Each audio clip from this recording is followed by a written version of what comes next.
it away.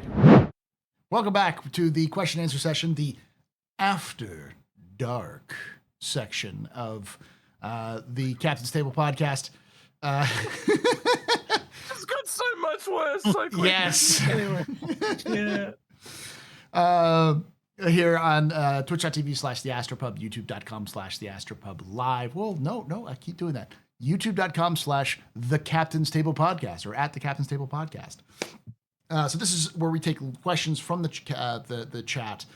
It could be about anything we talked about or anything just in general in Star Citizen, so we can get kind of off the rails at times. But again, if you haven't checked out our discussion on PvP versus PvE in Star Citizen, I'll have it linked right above Grim's head there, so you can check that out. Or if you're watching this on the VOD, there will always be a VOD for the full experience. It is unlisted at the end of the day, so it's sort of like a separate entity. So the videos are going to be the main focus. But this will always be available for those of you who are interested in just watching the whole thing and not having to worry about like me splitting it up into different videos. It's just that YouTube does not like big chunky videos. It makes it hard to recommend the other ones. So with that being said, yeah, I was going to say, if you didn't know what this was and you just turned it on real quick, I think you'd think it was like a peppered beard podcast or something. Yeah. Those are all good, Seasoned players. Yeah. All right, so the first question is from Citizen Joel, who asks, do you think a PvE server with programmed AI pirates / danger would satisfy that community? Or they remain unhappy because of the danger? Generally is because danger generally is undesired. So I think the question is, do you think the main driving point behind this idea behind PvE only servers, is it because there's too much risk, or is it because there is they just don't want to deal with players? Because that is one of those things that I kind of danced around and didn't want to talk about specifically. Was a lot of people, I think there's definitely an undercurrent of players who don't want to play Star Citizen the MMO. They want to play Star Citizen the single player game. I guess this you could tell them just go play Squadron, but they don't want to do combat. They want to do industry. They want to do trading. They want Star Citizen the freelancer edition. The privateer. Star Citizen privateer. I don't know about YouTube, but I keep coming back to what you kind of said earlier, Paul, and it's really, you've kind of got like the entire game, and the two groups that are complaining are the two groups on the utter extremes, right? Yeah. 75% of us here in the middle are pretty content to have it flow a bit either way, but it's those two groups on the extreme ends that just have the issues, and they're always going to have that issue because it's a game built for everyone. And they are on the extreme ends, and that's you can look at that in politics. You can look at that in different religious groups. You pick whatever the medium is. It's always the extremes. They're going to have those issues, and I think that's just the way it is, unfortunately, in this game, like it is in everything in life.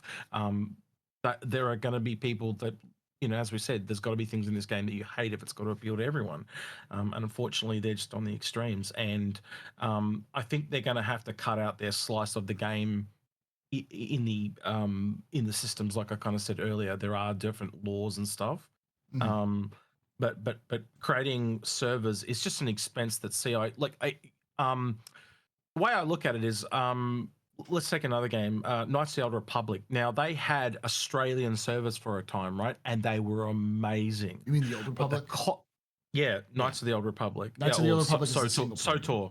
Yeah. SOTOR, right? Or so was the Old Republic. And basically, EA's complaint was it was more expensive to run a single server in Australia than it was in the UK, Europe, or USA. So they ended up canning the server. And people stopped playing overnight. They didn't care though, because we're such a small population. They just didn't give a shit because it was all about money to them. Mm-hmm. And unfortunately, if you got to, once you start to look at this with a business hat on, CIG are going to go, well, we can have this server, or for the same cost, we can have a server that caters to everyone. And when you kind of start to round that out, now I would say globally there's probably enough to have a server for them, but do you think those PvP players or those PvE players, whatever the server you're building, are going to be happy if their ping is high? Yeah. So that's the other part you're gonna have to look at it as well. What are they willing to get? I guess PvE could get away with it because they don't give a shit about lag because they're just against NPCs. Mhm. But P versus P is going to be a different cake again. And again, I think P versus P players are quite happy to kind of play in that environment. It's really the PvE players, they want that line in the sand so they can just cut themselves off.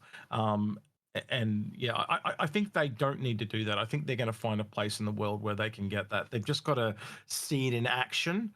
They're reading stuff and their fears are all coming in, those negative, what do you call them? Intrusive negative thoughts. Mhm. I think when they kind of see it in action, it'll probably be better too. Because the irony is, the real irony, I wrote this down earlier, but I didn't get to say it, is that the best protection for PvE players is ironically going to be like a PvP player that's escorting them. Yeah. Can't beat them, join them.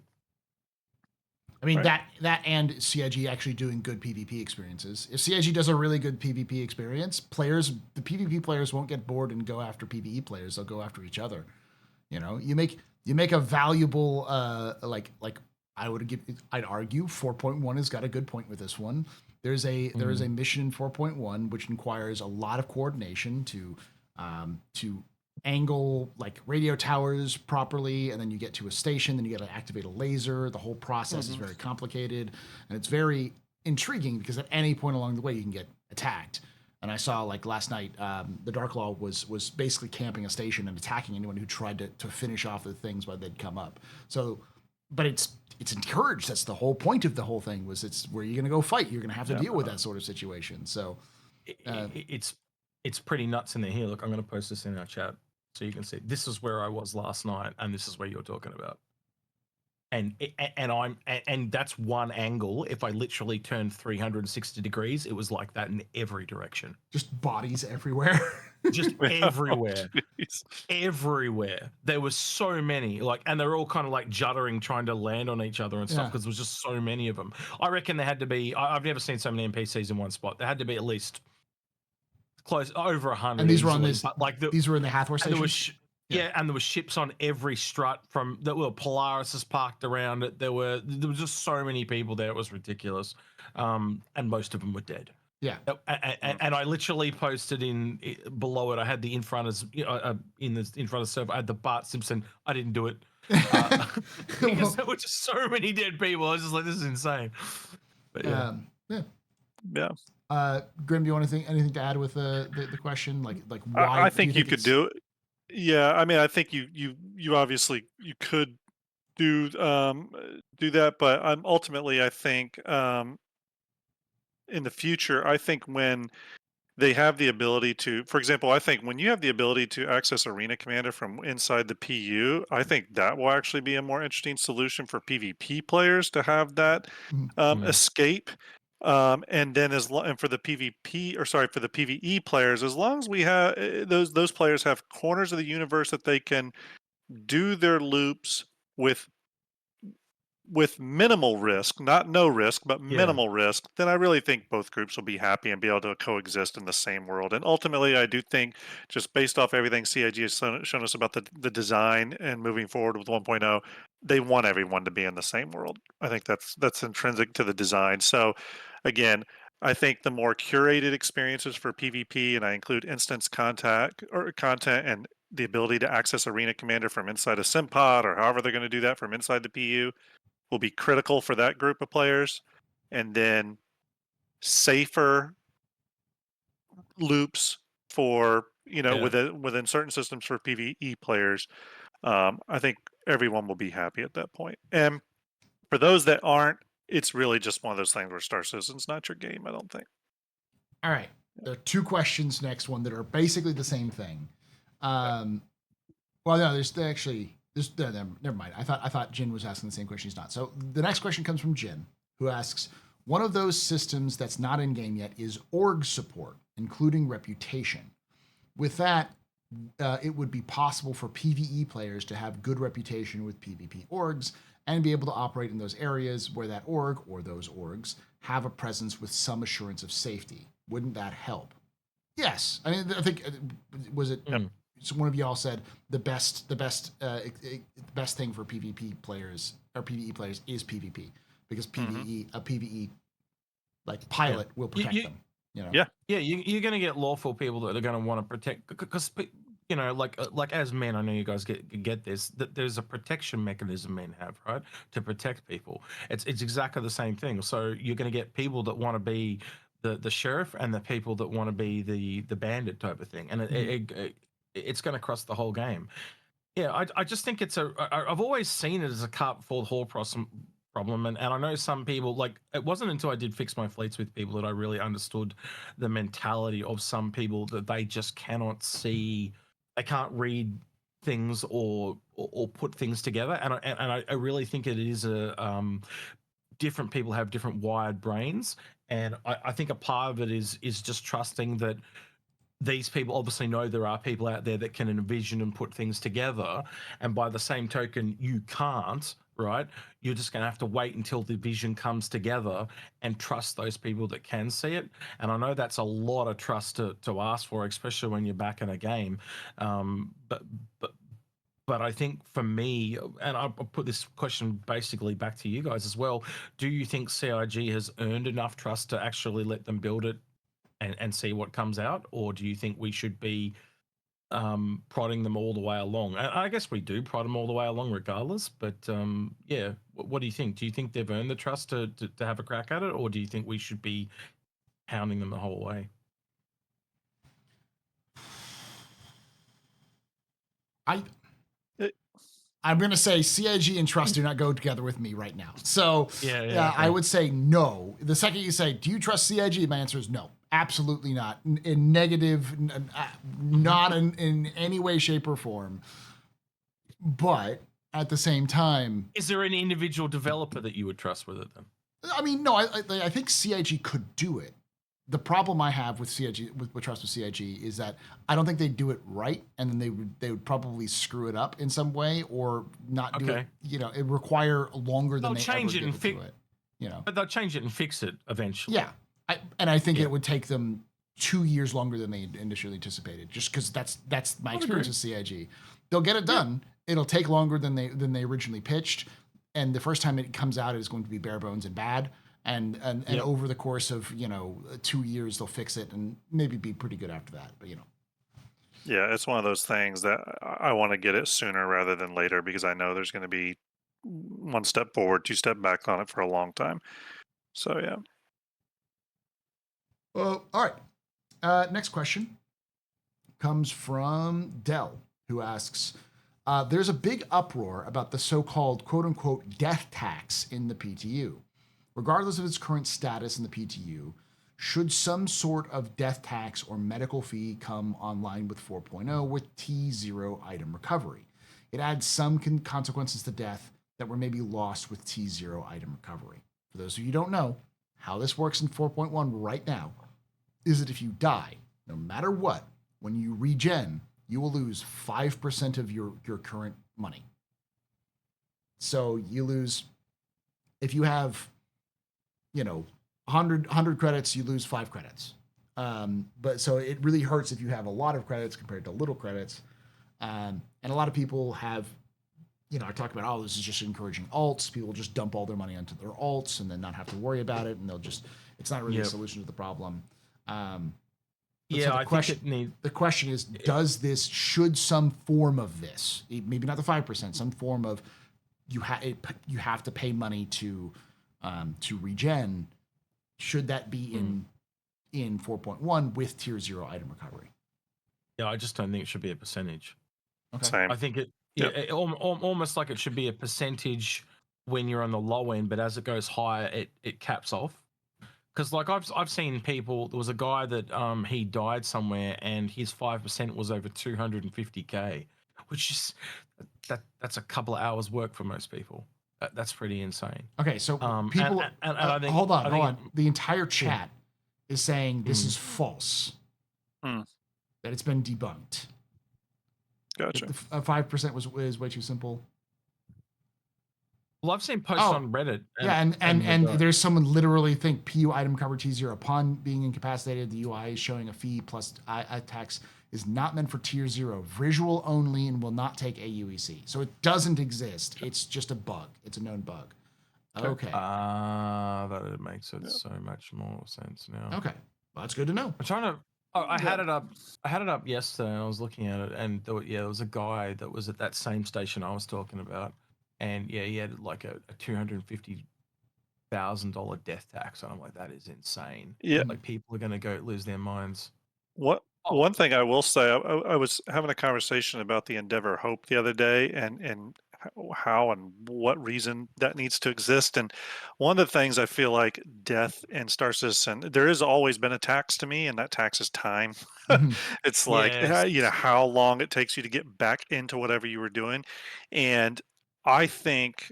Hopefully in the future, and I understand how the imprint thing works, but ultimately what I hope the tax is just however much you want to pay to get however much convenience back.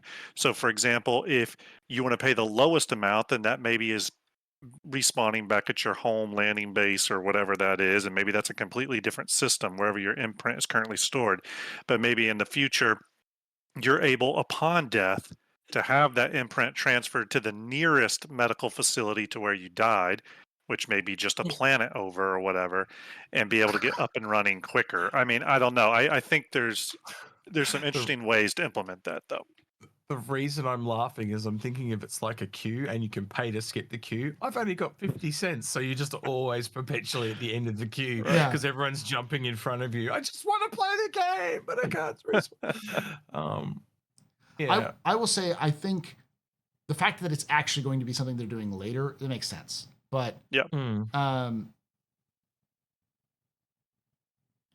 I do think that it can mitigate some of the issues, but I don't think it's a solution to the problem because the problems Yeah. that Tier Zero bring up is basically it is a lot easier to be a shitbag, like absolutely easier because now you don't have to hoard tons of money or hoard tons of gear and equipment. You can just camp someplace, shoot people because you want to shoot people, and if they kill you, if you have a ship hidden somewhere, you can just regen and come out. And especially for conflict zones, this is just going to mean that there's no penalty for death. You just Yeah. Do run do into you know the. the other way you can look at it though? Is because of what you've just described, they're probably going to fix it sooner. That's true. That could be the case. Or CIG Yeah. could do the same thing that they've been doing for years and take years to actually go from tier 0 to tier 1. That's the reason why And then most they're people. going to then they get sick of all of us making videos and shit and complaints about it, like when they put in the problem with the new people crashing into stations and instantly going to jail and stuff like that. Like I just got sick of that shit, and I know I'm not the only one. So if this becomes a real big problem, there'll be heaps of videos. They'll be hearing all the complaints, and they do. That's one of the things we did learn from CitizenCon is they do watch pretty much everyone's stuff, Mhm. right? So they have a really good grasp on everyone, and I know everyone here talks to CIG, and I even reckon there's people in chat that talk to CIG. It's not just content creators, so Mhm. they are listening. I think that if I've learned anything about Discord this week is that good support is really important, and I think CIG do actually listen. They get it wrong. They're human like the rest of us, but they evolve and move and change, and I think that's really important. I think that's the biggest takeaway to realize how human CIG is compared to most game companies. I think that's a big positive takeaway. Right? Um, boop, boop, boop, boop, boop, boop, boop, boop. I'm going way too far up. Next question comes from Trouble Magnet, who asks, "What are your top 3 game systems they should add to make PvP more balanced for PvE players, mostly in Stanton or in other supposedly high security systems?" I mean, Oh, an SOS beacon, one where you can drop an SOS beacon and it can and you'll get a response, a timed response. You know, maybe even like less like a minute or so. But even simpler than that. what's The that? one thing they're already building that'll automatically everything will pop out of is scanning. You Okay. put scanning in the game and you give pirates the ability to find you. It is going to force people to hire escorts. And once you do that, we are off to the races. It's all going to just automatically work because right now, pirates are just aggressive because they can be, right? And they're doing that stuff. But those people are looking for PvP just as, but at the moment, they're all doing it through piracy. As soon as you give them a lawful means to be on the other side of the fence and escorting is an actual thing, no shit, half those people disappear. And Half like the a lot of problem goes systems, away. yeah, and like a lot of systems, scanning will work the other way around too, hopefully, where players will Exactly. be able to scan and find possible hostile Pirates. groups Yeah. Yeah. easier, you know. So yeah, I definitely agree with that. I've been waiting for scanning for such a long time now. Um, You can also I reduce your signature so no one can see you. Yeah. Like Mhm. stealth is part of scanning. So yeah. Yeah. just so much that's not in the game. Like I wasn't joking before when I said there's not even 10% of the game in. Like it's just Yeah. there's so much missing. Like and again, there's literally what 14 years of documentation now. Like you've got to go back and read a lot of it to fully absorb it. It's a mammoth task these days to go back and And look at even it all. gameplay systems that are in will change when other systems come in that naturally tie into them. So, Absolutely. for example, expect changes to mining when Mm. ship-based refining comes into gameplay. It Yeah. just, or comes into the verse. It's just going to happen. So Well, that'll be Yeah. across the board. I was also going to say faction. Faction rep is a huge thing. Right now, Faction rep faction it rep big. Yep.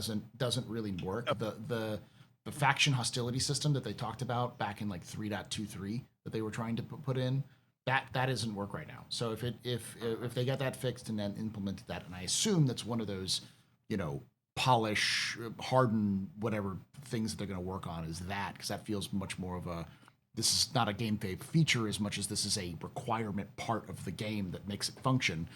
That reputation will also matter because if somebody is doing the shitty thing and being a seal club, clubbing seals, they will probably have a worse rep, which will make it so that people NPCs will just attack them. So there'll be a little bit more, because here's the harsh reality, the harsh truth about about people who go seal clubbing and intentionally attack weaker targets, which is what I believe most PvE players are complaining about. They're bad at the game. The reason why they're doing that is because they can't attack a PvP player and win. They would get smoked by people who know how to play the game. And I've experienced that because I've had people come up to me, try to attack me because I was in PvE, but didn't know I had I was doing something PvE, didn't know I had backup. Backup shows up and they just exploded. I've killed a fully loaded out F8 meta F8 with a stock Vanguard Harbinger. Like they had the money, the experience, the time. They watched the videos, they practiced, and they got smoked. And then their meta loadout arrow got smoked by a couple of stock standard F7As. Like when most people see, oh well, this person is griefers or whatever, those sorts of people, they're usually just bad at the game, and they are looking for something to do because they can't do the other stuff. So. Yeah. I think that's the other problem is a lot of those people will probably safety in numbers and they'll get together on a big ship and just be a turret gunner. See that's how I know big ships are going to be popular from things like you've just said like that. And Yeah. even things like PDS turrets and stuff are all, I feel like, are all things that CIG can giveth and taketh away and adjusteth, to further Blood balance what rabbits. that experience is going to be. Stuff that we never really thought we were getting, but will come Oh, in. So sorry, just thought, another poll, Paul. Can we get a Cult of the Endeavor skin for Hanger Link? Yeah, we need a Cult of the Endeavor skin. Let me do that real quickly. Hold on. And then maybe something for Algrid on the Crucible. I don't know. But yeah, Okay, Cult of the Endeavor. I'm gonna mute this real quick. I don't know how you do a Cult of the Endeavor skin. I'll leave that to your imagination there, Grim. It's just in a giant robe. yeah, something very zealous. Yeah. Yeah, no, definitely the Redeemer one. I'm kind of joking more on the I already did that poll, and it was overwhelmingly yes, like yes, 19-2. I've got it written down. All right. But yeah, my point being is like those people, if you have a reputation, if reputation becomes a factor and they're just shooting people, they'll have negative reputation. They can't go anywhere to land. They can't go anywhere to deal with it. They'll have NPCs spawning on them to attack them. Like, and because they're bad at the game, they'll just get smoked. Like there's a lot of the stuff, a lot of the pain that people are experiencing, I earnestly believe comes mostly from the fact that that Mm. the game isn't done. there's just stuff that needs to be added. They got to do that stuff. So There's no consequences to people's actions yet, Yes. and that's on both sides of the fence. And again, I feel like a broken record. It's a cart before the horse problem. The game, you know, you can't just turn these things on and they work. They've got to be built, and you've got to build them in a particular order, or they're going to break. You know, stuff like that. I can't even imagine. Like, can you sit there imagine in a meeting trying to work out, should we bring in medical or should we bring in salvage, or what should we bring in next? Like who are we going to piss off today? Like, that's essentially the fundamental. Whose day are we going to ruin? You know. Yeah. All right. Next question comes from Gin and Tonic. Last question for each of the panelists. Oh, okay. I think Jin wants this to be the last question of the total. But we've already answered this question, which is PvE only servers, yes or no? I think we've already answered that in the others. I'm going to put a kibosh on that and just say watch the previous episode, which is linked above Grimm's head, to watch to answer that question. So, all right. The next question comes from Citizen Bugs, who asks, question, with item/gear recovery, do you think the death tax that we're charged with will be the cost of the gear equipment we had on us? I think that makes a lot more sense. Yeah, I could see that. That does. Yeah, because you're essentially just paying to get it back. Yeah, that makes a lot more sense. And then probably a little bit to clone your body, so to speak. Yeah, there should be some cost, and I think the key is, like with the entire insurance system, because what people don't realize is that the item recovery system is just insurance. There needs to be that price should only matter if you're uninsured. Right. You should have to pay insurance, because we live in a future dystopia with Star Citizen. So welcome to all of you non-Americans. Welcome to the American healthcare system. All of your real life problems are now your in-game problem. So we've got a technical issue here, Paul. Me and Stardream were trying to get you reprinted, but you came out in black and white. I'm sorry. Yeah, just no color today. Just no pink. Just all black and white. That'd be a really cool, funny quest line, actually, if they did that properly. You know, like something goes wrong with the printer, and like we ran out of bones. You got no arms and legs. You just a stump. All the little jokes they write themselves, but yeah. But I think if you have that, you could circumvent the death tax because you already pay your insurance, so you're good. You know. Yeah. You remember that scene in Fifth Element where they kind of like printed the body? Mm-hmm. You know, with I actually hope we eventually get something like that. So, and I was thinking about this the other night. Well, like when you respawn or whatever, they could actually, like, you know how they have the ships at the moment with the exoskeleton. Take that system and put it on the bodies, because you could essentially have the skeleton, the organs, and then think about what you could actually start doing with medical gameplay. That actually bridges the gap between ship repair and medical gameplay. Like, believe it or not, like then you could actually go in and have to work on organs, right? Like, and you think about it, there's like you can simplify the human body to a point, right? Yeah. But then think about all the things, how that goes into science, and you start to see where I'm going with this pretty quickly. Like, it actually could be quite detailed and quite fun. I got shot in my abdomen and it went through my liver, and this, you know, like you got to X-ray the person, and like you can see all the the medical gameplay makes itself. It's actually could be quite interesting if it was done correctly. Now, I'm not saying that's where they're going to go. I'm just saying it could. Man, you're getting so many hopium up. Like, there's so many people who love. I mean, as an Arma player, even something as basic as I want to say Acre, but Acre's the radio, or is it Ace? What's the one that's Ace? You're talking Ace. Yeah, Ace medical system. The one that's the default for most. If you're on a modded Arma server, Ace medical is almost always there because it's it's default. Ace is kind of like a full systems mod. Yeah. You can use parts and pieces of it. You can affect medical. You can affect logistics. You can affect all kinds of stuff. AI, whatever. Yeah. But the most I would say the most popular version, the most popular part of it is the medical system, simply because Absolutely, yeah. you have to diagnose what happened. Sometimes it's funny because the diagnosis is bullet to the brain, and it's like they're still alive somehow. Yep. And then you have to there's some simplified versions where you have to have the right medicine. It tells you what the right medicine is, but you then have to apply the medicine. You have to apply it to the right body part to get it to work. You have to be careful how much medicine you administer because you can cause cardiac arrest and Yeah. and it can get worse. Yeah, it's a lot of that. So CPR is even part of it, which is cool. yeah. So if CIG even got something like that into the game in terms of You- medical systems, I think most people would be Hang on, happy hang on, with it. hang on, hang on. Grim, are you telling me you want mouth-to-mouth gameplay? Is that what you're telling me? Hey, look, Listen. this is a realistic verse, okay? Yes. Going for realism here. No tongue, Grim. Anyway, Execute being like, I don't want that jelly, Paul. I don't want that jelly. No, don't you dare give me mouth to mouth. But yeah, I think it'd be cool. All right, the next question comes from Fastcart, who asks, are folks ready for the chaos that is the U.S. changing their clocks tonight? This is my way of providing a PSA reminder. Yes, we spring forward tonight. So Prepared as always to hate it. So for everybody around the world, the U.S. is about to have its daylight savings time, which is not linked to any other country. So every other country does it at a different time. Like Australia is like what, in 2 weeks, right, X? yeah, pretty much. I think so. Yeah. In UK, it's a like weird week. couple of Yeah. it's a weird couple of weeks because we basically kind of go in and then out of sync again. So Yeah. I just know that like we do shows at the moment about 8 a.m. So that'll mean it'll be 7 a.m. eventually. So yeah, usually it works out about an hour later. Earlier, sorry. Yeah. Yeah.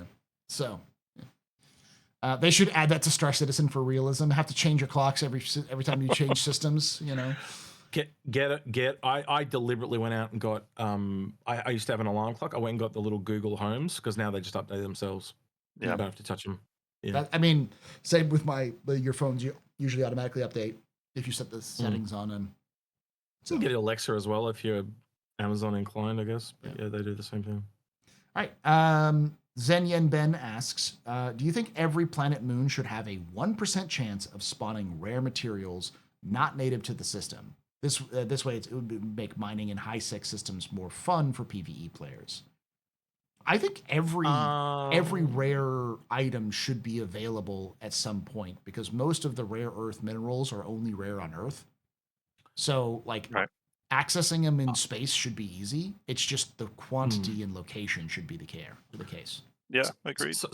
So they already kind of gave us an example of this. I don't know if you remember, they talked about item spawning and events. You could literally have an asteroid crash on a planet, and that asteroid's made of a rare material, and then they have a gold rush type thing. I remember in Tony's demo where so they have a resource rush because somebody finds something of rare value. So you could literally have an asteroid crash or even a ship crash that had those resources on it, you know.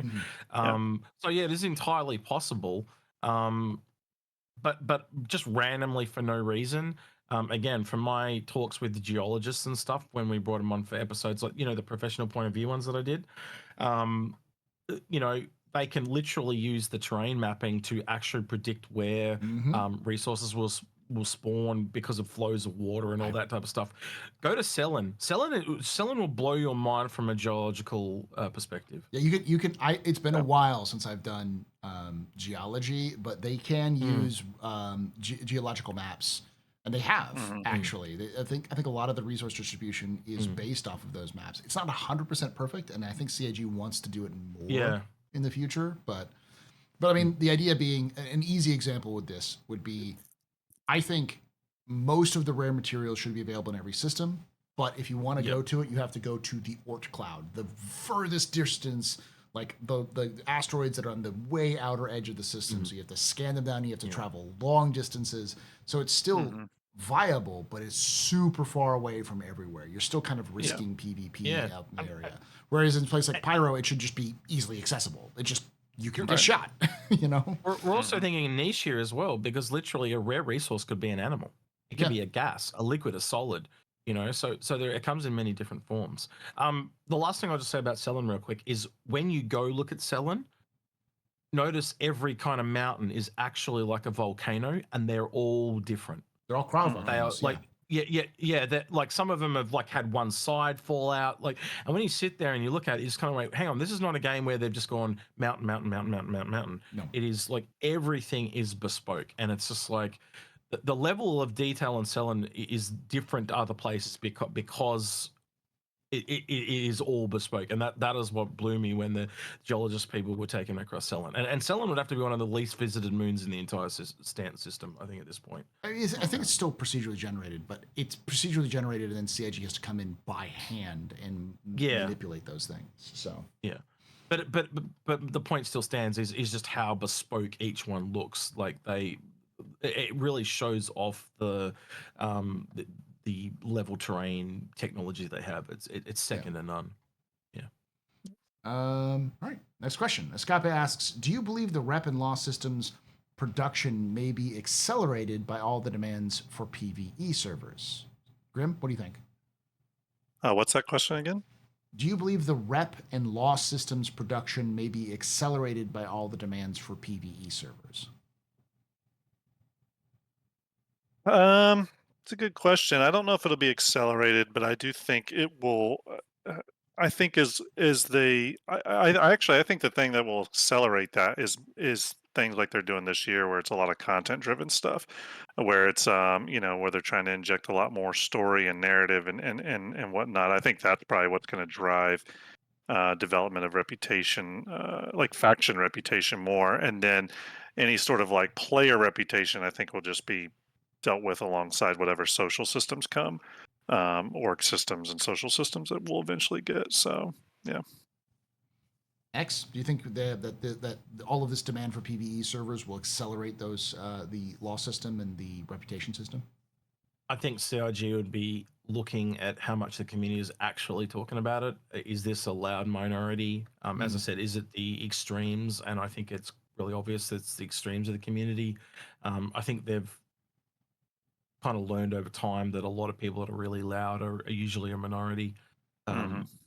And I think most people are pretty quiet. It's only when you see them move, it's when there is a lot of people talking about something. It's not, I don't think there's a single content creator in this game that can really swing the entire thing to their favor. It's multiple But content creators, But Spectrum told me that Mike and Morphologists have direct connections to CIG, and they're the only ones that CIG listens to.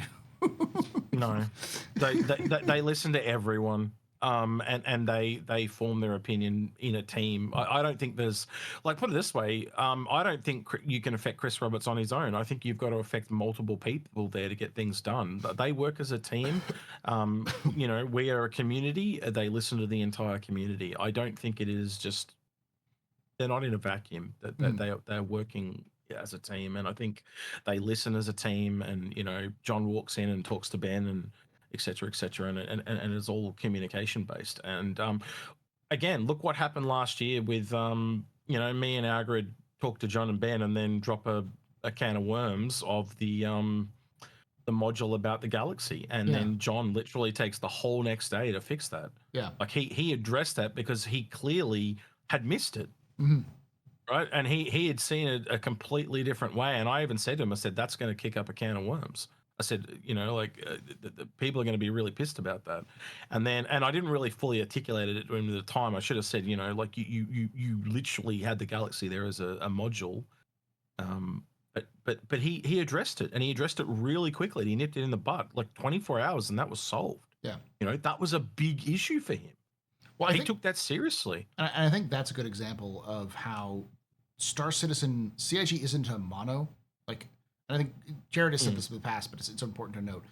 There are factions inside CIG that have different goals and opinions on the game. They don't necessarily hate each other. We're not this isn't some sort of civil war inside CIG.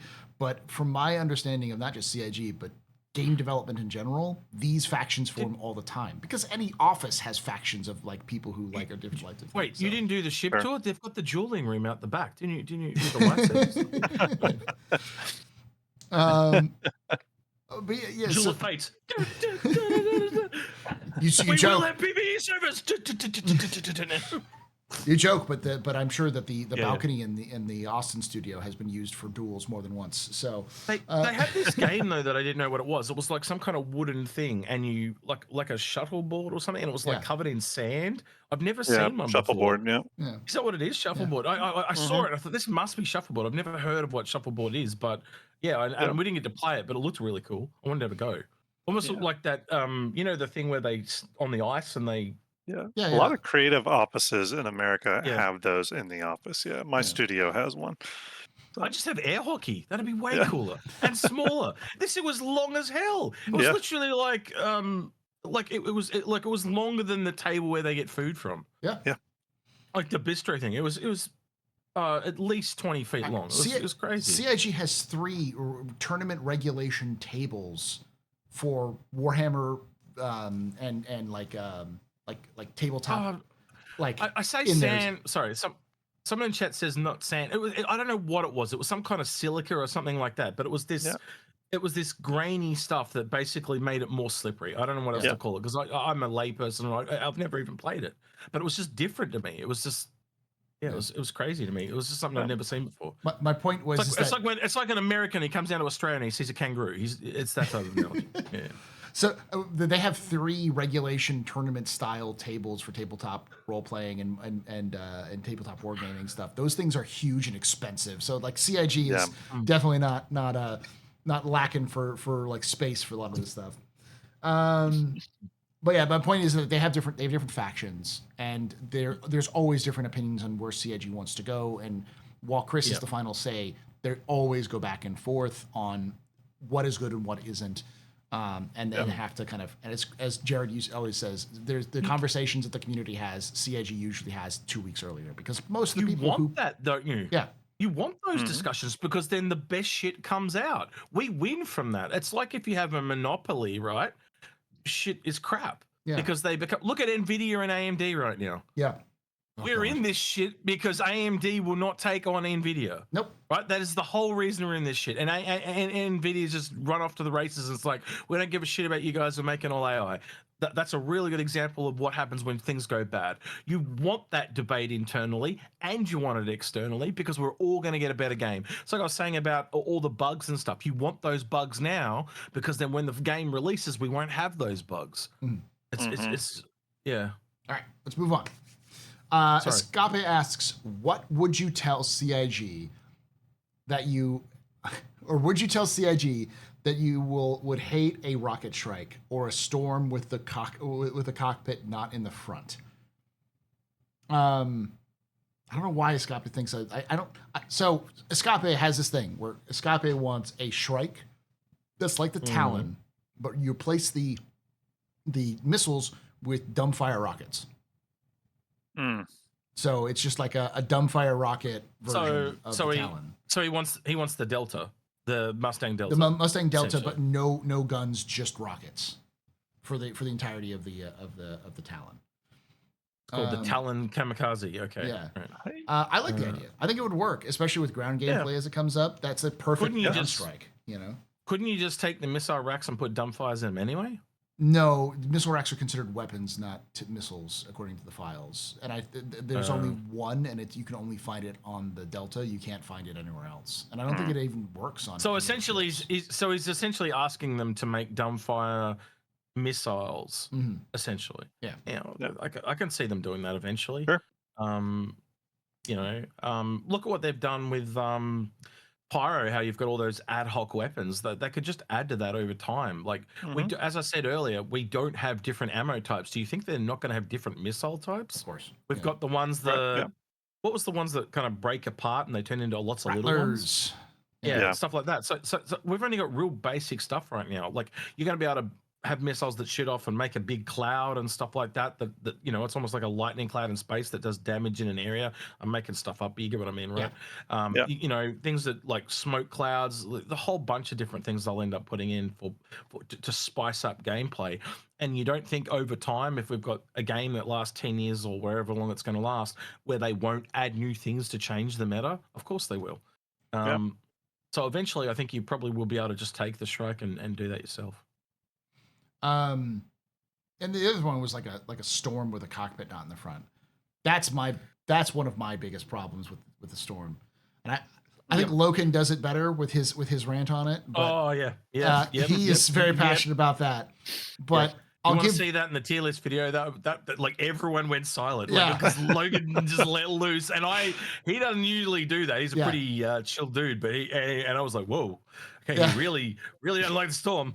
I agree 100%. That's why I let him say that, speak his passion about it, because it's such a good point. Which is the biggest point is you're in a vehicle that's designed to be shot at, because it's going to get shot at, and the main entry, egress and egress point for your vehicle is in the front, where you're going to be facing your enemy. So when you're being shot at and they take your tracks out and you can't move anymore, you're going to open up your front cockpit into enemy fire. It's the reason why most bailout hatches and other things in tanks are on the sides or the back, because you don't get hit typically from the back or the sides if you're smart. You can gamify it away, though. You can go, okay, it's 1,000 years in the future. Yeah, but even in the game, like if you're going to get shot at, you're going to be shot at from the front. So if you get your vehicle gets disabled, you're going to have to bail out into fire. But they will use so like how they had the ship animations. I'm trying to look at it from a non-realism perspective, right? So I'm trying to give the benefit of doubt thing. I have a sneaking suspicion the blue silhouette image. There is a one from the files that looks like a grey cat mini storm. I can't remember the actual name of it, but I have a sneaking suspicion that's going to have the same entry animation as the storm. And that does have a unique animation. There is no other thing that's got that right now. So at some point there's going to be a vehicle, kind of like the mule. Was it the FM, the CSV FM? They basically have the same animations as the mule. So you will start to see vehicles that, same as the Rock. That they reuse a lot of those animations, and so basically you want to change it a little bit. But yeah, it would have been nice to see a side entry animation. We haven't got one like that yet. That'd be cool. A cab door you open and you step in or whatever. So we'll get them all eventually. I'm about to be attacked. Sorry, come here, boy. But he's come for his daily pat. But yeah. Oh, you've got an orange. I got two gingers actually. This is Jax. He's the one that the emoji's after, and then his sister's probably laying out in the kitchen somewhere. But look, long story short, animations are very memory intensive, and that's why you're seeing a lot of games they reuse them, or they even try when they do rigs and stuff. So a really common example that a lot of people don't know about is the Raptors in World of Warcraft. The mounts are actually the same animation rig frames as a lot of the Drakes. It's just the Raptors, you never see the wings moving because they're hidden and not rigged up. But to save the memory, that's how they reuse the same rigs and stuff like that. And that's essentially why they're trying to do the same thing here, because it's just all memory costs, because you've got to send a lot of that stuff into the files and stuff like that, and they're intensive. And the only way to do it is to reuse the same shit and try to make it look different. And we've already got ships like that already. I know the Eclipse shares one with another ship, but I just can't think of another ship. Pretty much all the Anvil ships have the that have the sidewards ladder. So I think ironically the Gladiator and the Vandal ships have the same entry.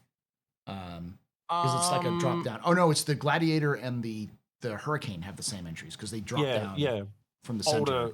Older Anvil or newer Anvil have the same Hawk thing. does that. Yeah.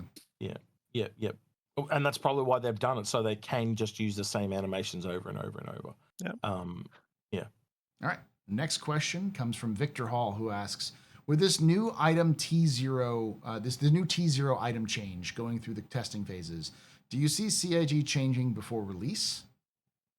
I personally like it, but it's very polarizing to the community currently. So for those of you who don't know, I'll just do a brief overview if this is completely, nothing to you. What CIG is doing right now is if you die, everything you have equipped on you remains with you when you regen. So if you have a weapon, you have armor, you've equipped your, true hold tractor beam. You have like in my case, I've found a turtle, so I've attached the turtle to my my armor, so it looks funny because it looks like a little turtle in an armored papoose.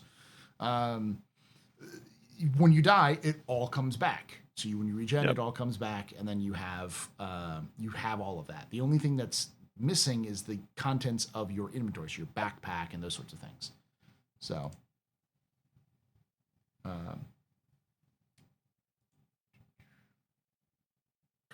yeah. Okay. So again, like I'm just noticing people talking about side doors in Spartans and Ursus and stuff like that.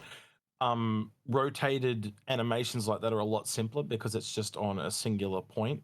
And again, they can take that animation and essentially copy it from one door to the next and stuff like that. So yeah. But very simple animations are very easy to copy because it's just like a 90-degree angle. You can some of them back in the day were even done with code. They weren't even done with animations. So yeah, they're a lot simpler. So if you have to bow out now, Grim, you feel free to bow out, and then we'll keep going. So. Yeah, I have to go to a family thing, so apologize, but thanks for having me on today. I do feel honored to be on the captain's table, I'll tell you. And Is this again, your first time? Yeah, this is his first time, yeah. Oh man, I just pulled you on and didn't even know it was your first time. I just got another badge added to my Yeah. Girl Scout sash right now, I'm telling you. Do you want to tell people about the streams we've been doing? Because I think it's really cool what we've been doing. Get them to come along next week and see what we're doing. Yep. Every Tuesday, I do a shipyard stream where we talk about ships. But for the last few streams, we've been creating an Argo capital ship, focusing on ship fabrication. Couple CIG ship devs have reached out saying it's pretty cool, and it especially is fun since CIG just did that Star Citizen Live where they talked to the ship concept team. So yeah, it's just kind of a fun exercise. Obviously, it's just speculation. I've had a few emails already telling me to stop doing this and get back to fixing the game. That was pretty fun. I don't know why that confusion exists, but either way, Trust me, it's a fun experiment. People say the same thing to me when I post a video, like stop doing this and fix the game. If you wouldn't focus on the lore and just focus on the bugs, Paul. Listen. As YouTube comments have given me the power of controlling CIG, I will repeat the entire demand until you give me personally $2 million. I will not let your personal favorite ship ever release. This is a hostage situation. I am extorting you. Go. Please. Very good. Well, thanks again for having me on, though. I really appreciate it. Hope you guys have a great rest of your stream, everyone. Have a good day. Yeah. Talk to you later. Later. Bye. All right. Bye-bye. I was going to say, you should get like a cauldron or something for April Fool's Day and do like a sacrificial to the gods stream or something like that. All right. But yeah, so the tier zero is just like everything comes back. And so that's why people are having issues with it. So the question is, with this new tier zero item change going through the testing phases, do you see CIG changing before release? I personally like it, but it's very polarizing in the community currently. The one thing I could say that people might change because of people's feedback, this is the one that I've seen that most people are okay with, is if your armor comes back, but your weapons don't. So that it becomes less of a specific problem with balance, because the problem isn't really the armor, it's as much as it's the weapons, because when you come back with the weapons, it becomes super easy to just sort of run out and kill people again, shoot people again. I think it's more access to things you get from the subscriber store. So I think that you just need a way to be able to buy or get them delivered to your hub or something like that. So when you lose them, that's T1 or T2. That's the issue. Yeah. Like, but you know how you have an ASOP terminal? Mm-hmm. Why couldn't you have? So you know the terminal that where you essentially those item kiosks or whatever. Mm-hmm. Why can't you go into the item kiosk and go, I just want to buy these items back? Yeah. I mean, yeah. Problem solved. I think. Yeah. I think the other solution, as someone just said, is just if you remove Just you don't respawn with ammo. If you don't respawn with Yeah. ammo, then it becomes a lot more. You have to then supply ammo somewhere rather than respawning Well, yeah, with everything. you wouldn't even need ammo, like, and that wouldn't be covered under insurance anyway, so that would solve it as well. Mhm. They'll get there again. Cart before the horse. I always keep saying this, but like, it really is obvious when you kind of think a lot of this stuff through. Sorry, I've got a cat sitting on my mouse. Yeah. And you won't hear a label, yeah. It also spawns in ship beds. No, not in ship beds. Just medical beds. So you still have to have a medical bed. Like, I think overall the change isn't that drastic. It's not as drastic as people realize, because you still need to have regen. So you still need to have a bed to regen to. You still, Just realized summer's over. yeah. He's molting like a crazy mofo. Freaking hair everywhere, bro. And yeah, so it's the same thing. The only thing is you come back with the stuff. That's really the major differences. And so all of the same factors still apply to PvP interactions, PvE interactions. It's just now you don't risk as much, but the reward is the same. So I don't like. Yes, it does reduce risk reward, but it's such a like. I don't see it as a huge deal. But I understand why people are upset about it. But let's be clear here. This is Star Citizen. People are going to be upset about everything CIG does. That's just the nature of the game. Any major changes is going to be met with pushback. Not everyone is going to agree on something. So, anyway. As I said, 70. You want to try and please 75% of people. It's those two groups on the extreme that are going to miss out, and it's just how it is.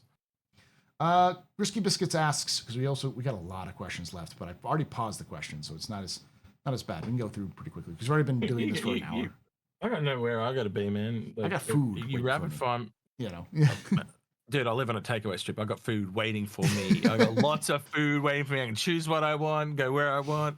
Yeah. All right. Yeah. Risky Biscuits asks, when we get back NPC UEE Navy fighting, when will we get back NPC UEE Navy fighting player criminals? Why did this disappear? It was basically GTA 1 to 5 star. Because they were going to essentially. They were going to replace it with the faction hostility system. That's why.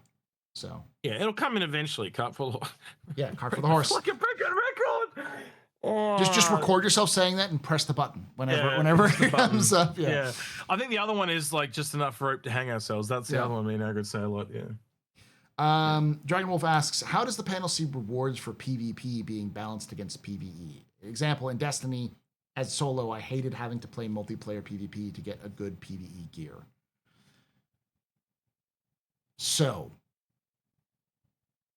I think based off of what CIG said in the 1.0 panel, all of the best gear is crafted. I don't think you're going to be able to purchase from NPCs or earn from NPCs the best gear. What you'll be able to earn is schematics. But it also means it's player purchasable. So again, you could just go straight down the money route and buy whatever you need if you really needed to. Yeah, so you'll be able to buy it from like the real players, world. You know, it's like in real life. You can buy anything. You can realistically almost buy anything if you have enough money. In real life. I think they are copying real life a lot in this game, and that's not a bad thing. It's a system that works. Yeah. You might not agree with it, but that is kind of how life works. Yeah. I had this conversation on social media recently. Games do not seek realism. Even the most realistic game isn't realistic. Absolutely. Games seek verisimilitude, which is to be like real life. And each game has its each game has its own verisimilitude. You know, they want you to buy into the universe and the game and the mechanics. They want you to buy into it as best as possible. They don't want you to they don't necessarily want it to be realistic. They want it to feel like everything, all the actions are done in game are right. You know, if you're playing a Star Wars game, you want to feel like you're playing Star Wars. You know, if you're playing in a Battlefield game, you want to feel like you're playing Battlefield. You feel not necessarily that you want to be that. So, and so as a result, I think as long as they shoot for it's realistic that you're going to go to location and purchase something from another player, that these players are the ones that I think that's the real focus, in my opinion, of Star Citizen's design. Is it not necessarily that it's realism, but it has enough realism in it that it feels right. It feels like it should be the thing that happens. So, you know. Yeah. No, I agree. All right. Next question comes from Elwalk, who asks, when I apply Batman jelly to the affected area, why do I crave penguin butter? Because you got the wrong batch there, Elwalk. That is a weird kink. Yeah. Okay. I will not shame you. Citizen Ninja asks, would a single PvE star system in Arena Commander satisfy PvE players? CIG could switch to another star system after some time. Does a PvE server have to be part of the PU? I think fundamentally, CIG players who want PvE servers want it to be a PU thing. You know, they want to do everything without PvP. They want none of the risk, but all of the reward. It's kind of like you said that they are. No offense to them, but they are not the best players, right? They want to take their time. They want to move slowly. They want to do things at their own pace, and I understand all that. But real life doesn't work that way either. I do think that CIG has an opportunity though, where if I walk out my door to go to get takeaway right now, I could be hit by a bus. Mm-hmm. That is a real possibility. Now, what is the percentage of that likely to happen? Incredibly Next low. to none. Yeah, right. But there's a chance, and that's literally what we're talking about. Is if you want to lower your chances, just don't go outside that bubble. And the further you go away from, let's say it's Stanton or Terra, the further you go away from one of those core worlds, yes, the danger goes up, right? But you know, if you were transporting a whole bunch of money with armored guards, you don't go into Ghettosville or wherever make up the name of the bad area of your town. You don't go through that area. You try to go safe streets. You go in public roads. All that type of thing. Common sense prevails, right? It's exactly the same thing in this game. You're not going to take a back route. You're not going to go through what do you call it, a transient jump point. You're going to take the main jump point. You're going to all that type of thing if you want to play it safe. But if you're smuggling, it's completely the opposite because you want to avoid every mofo under the sun, right? This is not rocket science. Again, it's just a cart before the horse problem. And I think these people that are, it's not just they're bad players, because it comes from the other side too. It comes from the PvP side as well. It's a lack of vision problem. It took me a really long time to realize there's people that just can't read words on a page and visualize. And I didn't understand that concept. I just thought everyone thought that way. But that's a part of life, is learning how other people think. And I think the biggest part of life is learning how to get along together, but that's a different story. Yeah. But again, we keep coming in circles here. If you want the most amount of people to be able to do things, there's got to be things in this game that you hate. And the polar opposite of that is PvP and PvE players in this game. Just like there's law and lawfulness, or Xeno and anti-Xeno, or whatever you want to call it. There's going to be polar opposites across the board. I just think you've got to find the system in game, whether that's Nyx because you're a pirate, or Terra because you're a good guy, or whatever you want to call it. I think you're just going to have to find your system in game that you enjoy. And what is it, over 100 systems when it's finally kind of all said and done? And I think it'll keep going after that. But you would agree, yeah? Like I know you read lore a lot more than I do, right? But I've sat down there on the star map with you, and we've gone through systems multiple times over the years now, and no two systems are alike. And you can pick like a really remote system, like was it Tamsa, which is the worm, the giant. Can you imagine how remote that place is going to be? Lear. It's yeah. No, not Leah. Tamsa. It's the one that's got the black hole in it. Yeah. Like the whole system is just a black hole. But you actually look at how big the system is. It literally takes I think just a single jump between the two jump points, and the jump points are kind of even close to each other, is something like, it's a multitude of hours to get across this thing. And you kind of add that, what if you're the guy that just decides to go right around the outside to the other side of the wormhole and sets up his base there? You could do that. There is so much space in a space game. You can go away from other players. Yeah. but then you limit your options, and that's what they're looking about. They want to be right in every lane. They want the highest amount of profit with a low amount of risk. And I'm sorry, nothing in life works that way.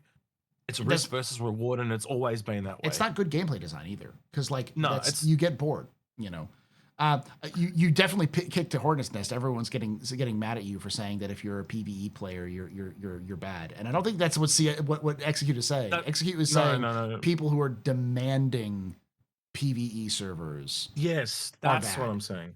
Like, yeah, and on the other side of it, there are bad PvP players too, which I was talking about earlier, where like the most people who are griefing, the people who are just trying to like shit in your biscuits are almost certainly just bad at the game.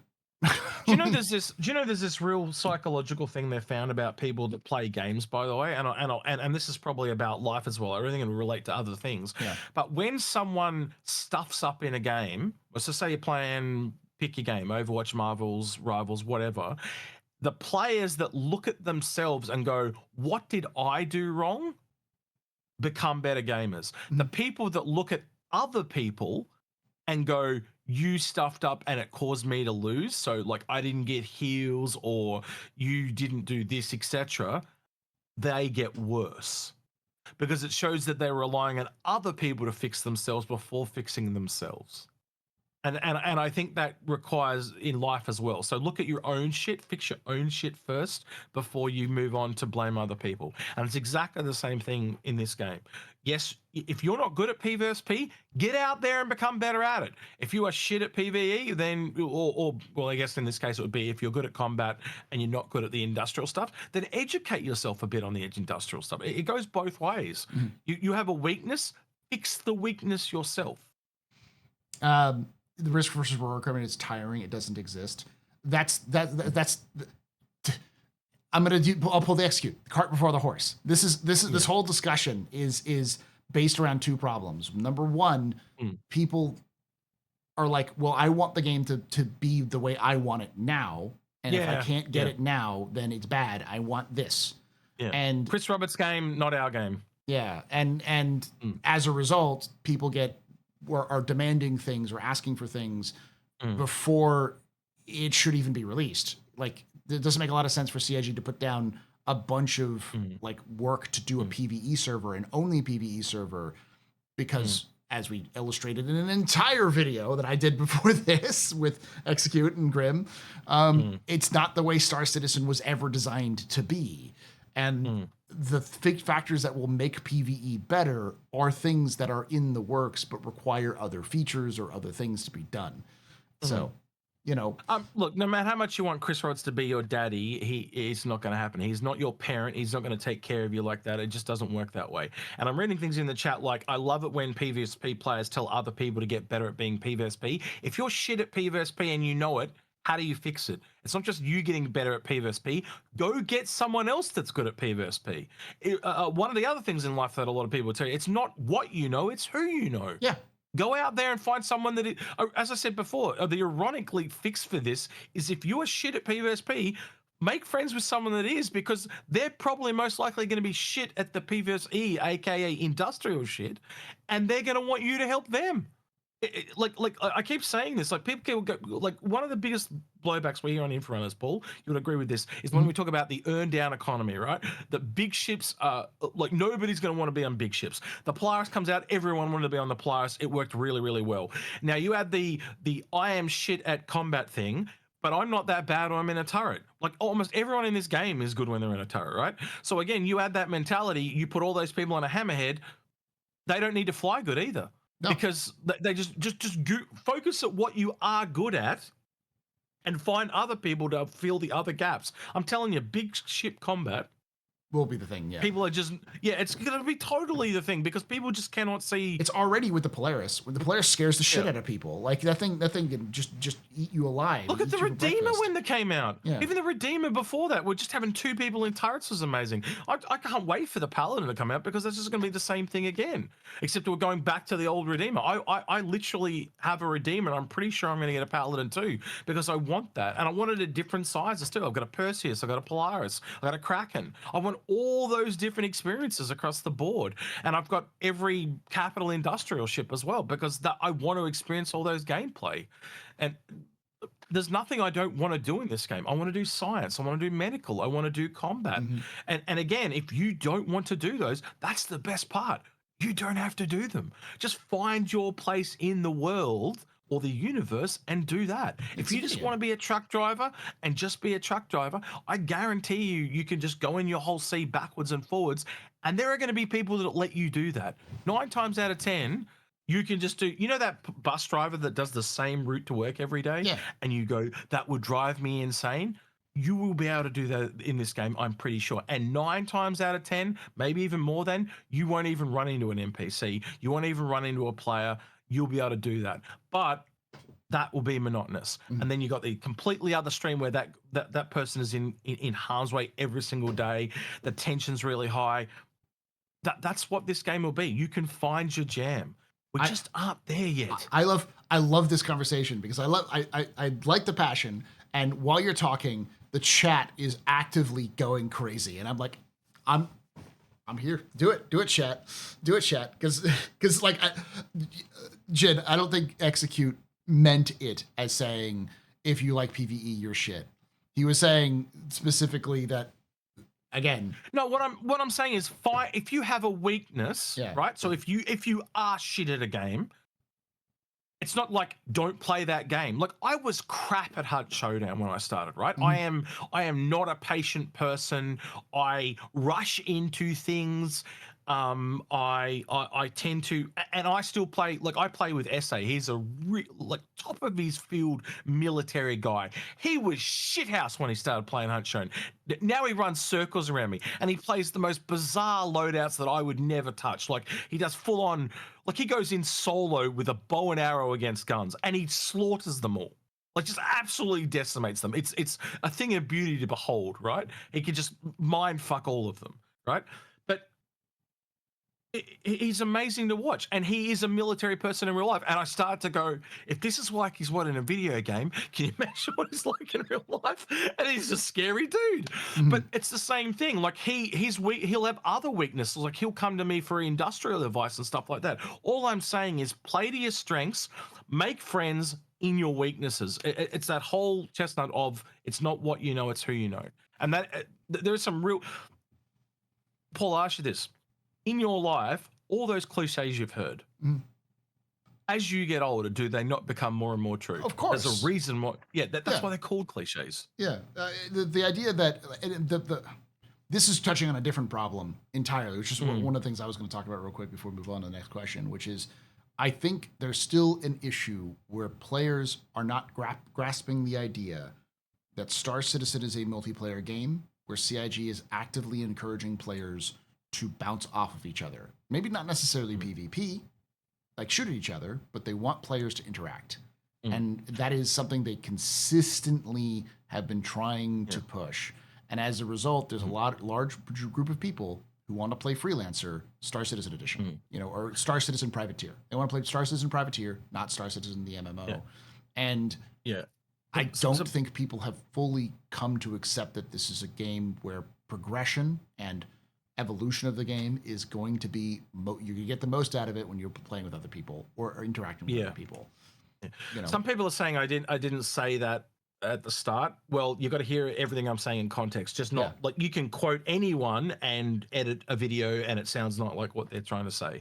So you got to hear everything I'm trying to say in context. Yet you can be shit. Like there are games that I'm shit at that I still really enjoy. Right? You get out what you put in. It's the same thing in life. If you are shit at something, you either make yourself better at it or you just don't do it, right? Like you can't have it every which way. Games don't work that way. Just like real life doesn't work that way. Like I want to be an astronaut, but I am too fat and overweight and ugly to be an astronaut, right? Like I can't do that. I'm going to pause this right now. Jin, you famously call yourself an asshole. And then you get upset because execute was first statement was offensive to you. Like, come on, Jim. Yeah. That's some thin skin, buddy. Come on, even for you. And I was a little surprised when you said this. I'm like, okay, let's see where execute goes with this. And then as you kind of evolved, it was like, oh, okay. But yeah, that's what I'm leading with. I'm leading. That's going to be the thumbnail for this video. Is going to be if you if you play PvE, you're a bad player. I'm going to. Woo! I'm going to be spicy.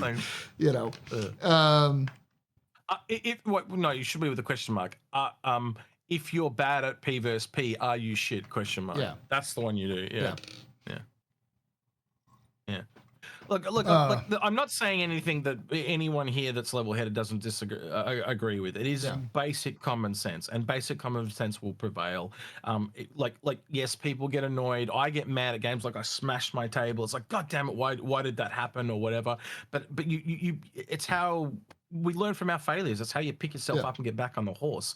And we're all going to be shit at the game day one as we go in, and we're all going to improve and golf in different areas. Like, I'm not telling you guys anything you don't know. You probably just don't want to hear it.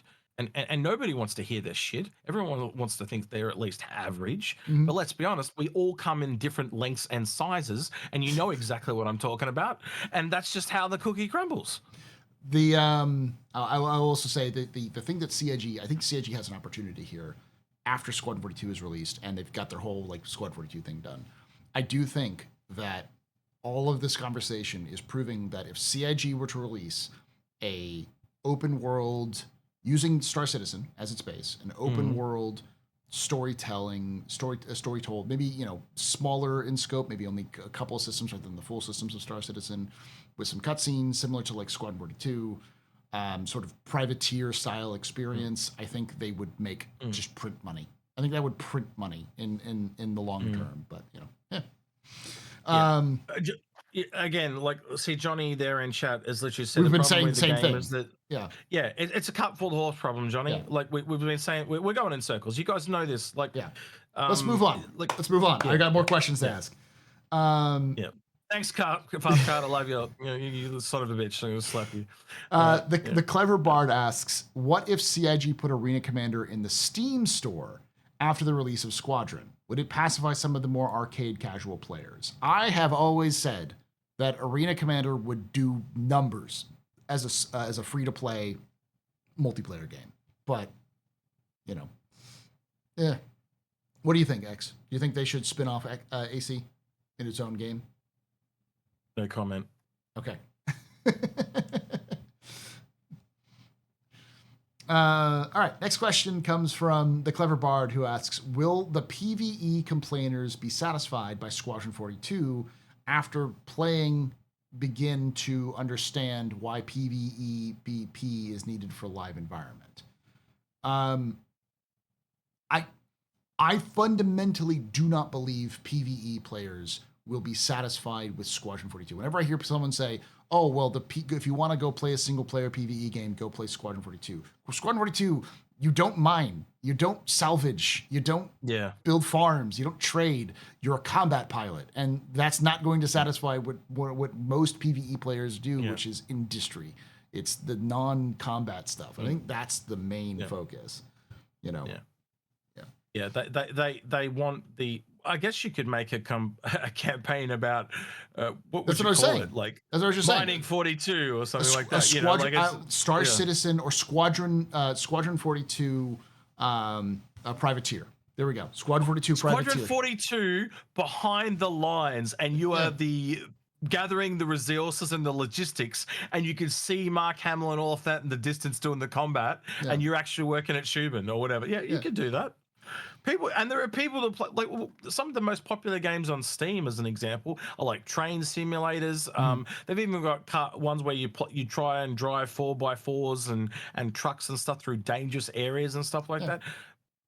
Absolutely, the gameplay is there. It won't be as popular as Squadron, but if they can put a smaller group on it and build it, I've got a problem with that. Troll and Kojima, like, that's what I was saying, hell, you could do an X3 style game where you could do the story, but it's mostly just do your thing. That's what I was talking about when I said CIG would print money with a Star Citizen Privateer, you know, like a single player story driven sandbox experience, you know. All right. Next question comes from Gin and Tonic, who asks Janet for 42. Yeah.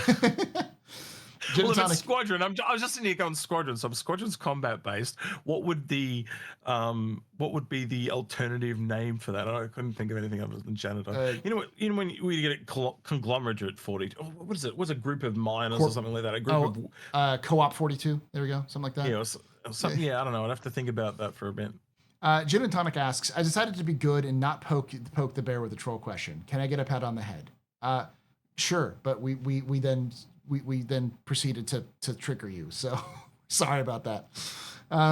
Zen Yen Ben asks, do you think item recovery and future ship insurance warranty is pandering to the PvE only player?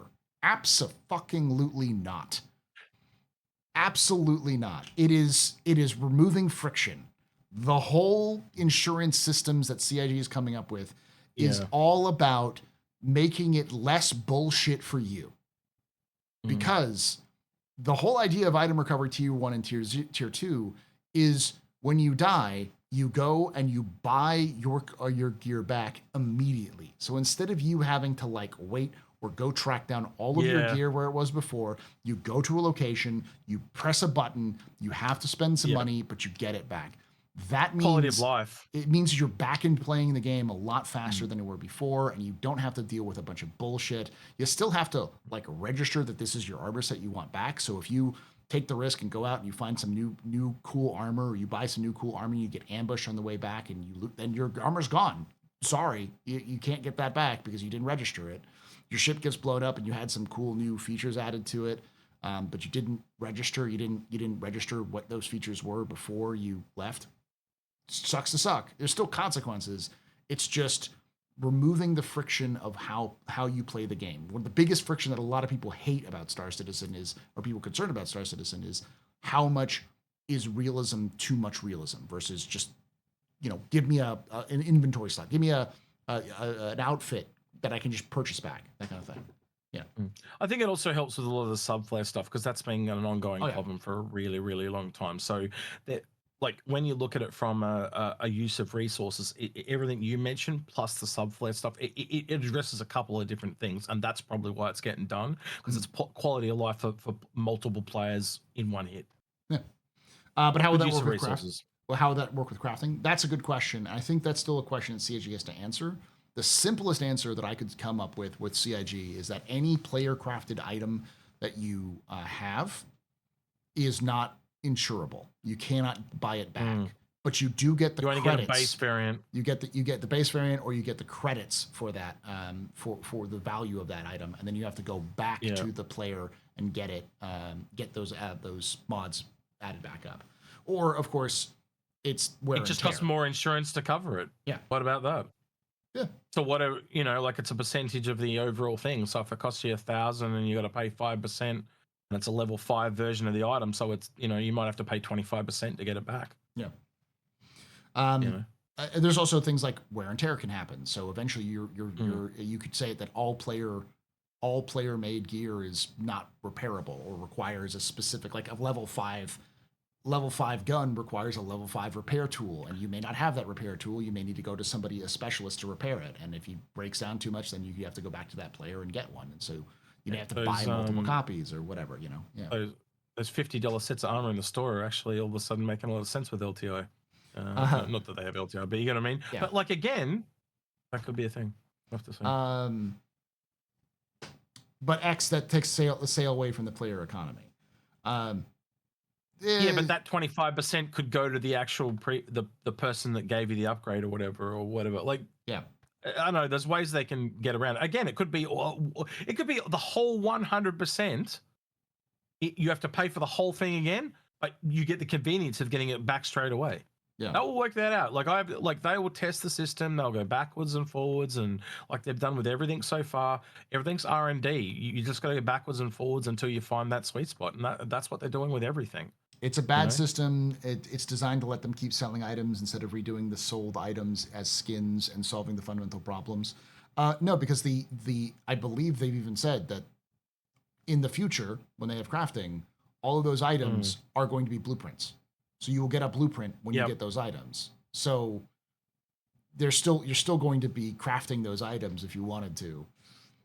There'll be a whole trading economy with just blueprints too, potentially, because if me and Paul are in an org and Paul is the shipbuilder and I am the combat guy and I have the pattern for the arrow, I'll go, here you go, Mr. Paul, or better do it this way, and he can then take that pattern and build an arrow.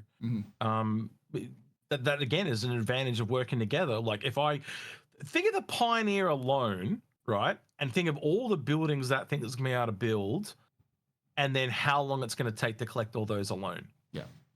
Well, that is insane. On top of that, it's when we're talking about buybacks, we don't know if it's going to be an instant buyback. There's probably still going to be some timer.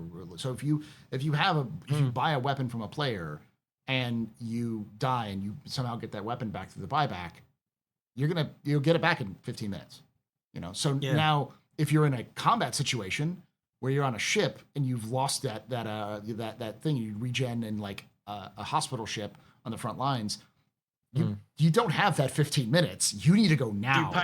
Do you pay extra to get it back sooner as well? Or do you buy multiple copies of it from the player ahead of time so you know that in case you get killed now, that sort of thing. There's lots of solutions to the problem. So we've got expediting, so I would say that is probably kind of where they're leaning to as well. The Pioneer will ruin the game. No, everything will ruin the game. Everything will ruin the game.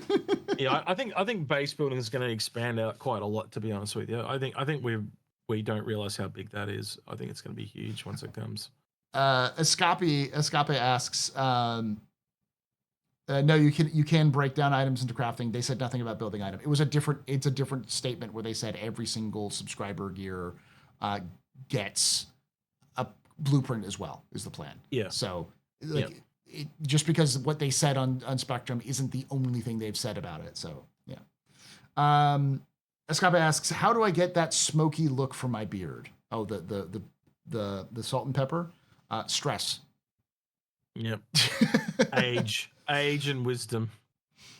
It's really starting to come in for me. Like my dad's gone fully white. He looks like Colonel Sanders. And I'm literally at the same age he was as it's starting to come in. So I'm like, I didn't have as many. If you go back and look at older videos on Infrunners and even on Captain's Table, it's just starting to come in with a vengeance for me at the moment. And I'm getting these little white wispy bits here too. Just age, man. Classic. They don't put the important info about the thing.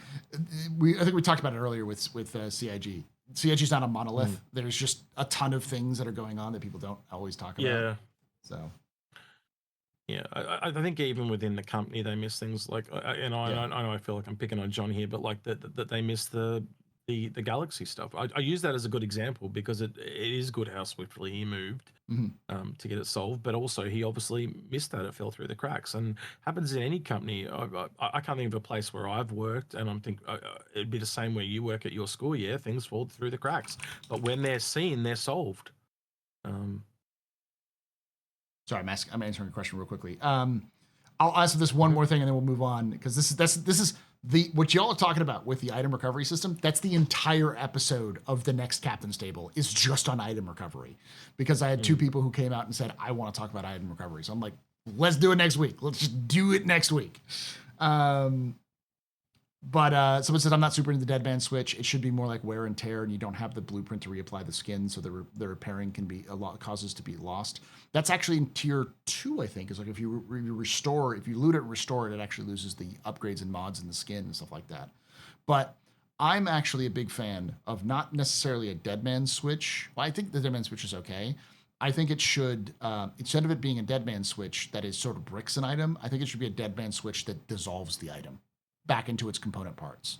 So you lose component parts, mostly because, oh no, my leather jacket has been killed. Now I can put a dead man switch on my dead leather jacket, and I cannot use my leather jacket. Iris pointed that out, and I'm like, that is kind of stupid. That's a real stupid logic fallacy right there. So it makes more sense that it's a super space sci-fi. So you just dead man switch immediately turns into component bits and maybe loses some bits along the way. You could even be fancy and add some effects like melting effects or sparks or something like that. And it would also add an element of urgency. So if you wanted to try to remove the dead man switch before it goes off, you'd have to rush back and get it all sorted out possibly and that kind of stuff. So Hefferson in chat says beam the shit out of it. yeah. But like during combat, your gun dissolved. Yeah, exactly. So if you don't get back and remove the dead man switch from the damn thing, you're just fucked. So it makes it so that if you actually want to use the item, you have to like rush for it. So yeah. Well, it even just becomes like broken or whatever. Like, you know, like in some, I'm trying to think of games that have done it, but like the only one I can think of is Ark Survival Evolved, where meat would turn into off meat and stuff like that. Right, that's a bit more simple. But what if the gun, like it somehow has a digital kill switch in the gun and it just disables the gun? So you've either got to spend a lot of money to get it repaired, or you basically melt it back down into its raw components, which leads back into salvage, because then essentially the ship doesn't just explode, or it could explode, I guess it depends on the ship or what insurance you pay for, but it could also just disable it. So basically then you've either got to get it towed and then repaired, or, you know, at a cost because you've got to get the security shit taken off, or a salvage just comes along and claims it, which leads into both things. So yeah, I think just much like time to disable or ship disabling, you want item disabling, not item poof, doesn't work, disappears, whatever. Yeah, I agree with that. Just because I also think it would be really funny, because it would be definitely like an actual solution to the problem that would force people who actually get the items to actually work the process. But I think it would be really funny if you walked up to somebody and were like, I just killed a guy for this really rare Citizen Con loot. Check it out. And while they're watching you, it just sort of melts off of your body and now you're naked. You know? Probably a bit unrealistic, but like I was thinking, you remember Michael J. Fox in Back to the Future with the jacket that blows and dries itself? Yeah. But instead of that, it just self-destructs its own stitching. So the arms fall off. Stuff like that would be pieces. And, well, they got all that cloth tech. They could just have it so it falls off you. You know, it self-destructs because this jacket has been stolen. Yeah. just abandoned chest. Just off we go. All right, let's move on to the next question, because we're still kind of on some of these other ones. Oh, Fastcard says, Paul, I have to mention how honored I am that you named After Dark portion of your show after me. No problem. No problem, Fastcard. I forgot who said that. It was somebody else who said specifically After Dark, and I was like, this is perfect. I'm stealing that. Victor Hall asks, how big of a push do you think CIG will make to get Star Citizen in the best state possible near Squadron 42 launch? I think that's simple. Yes. Yeah. Why wouldn't they make the game as stable as possible and as complete as possible before Squadron 42 releases? Yeah. That's no brainer. Yeah, I think we've both said several times now, it really obvious is you want Star Citizen in a good state, so it puts Squadron in the best light when you release it. Yeah. You can't have people giving shit about one game and then a second game comes out and you expect it to do well. I think that's unrealistic. You know, like, we've still got the Star Citizen as a scam thing, and we're 14 years in. Yeah. And I said, people will point to the time that it's been 13 years. Star Citizen is not released. It's a scam. Like that's the problem. It's like it needs to be in a situation where someone says it's been 14 years, and they're like, yeah, well, I could play it, and I got half the things in. It's fine, you know.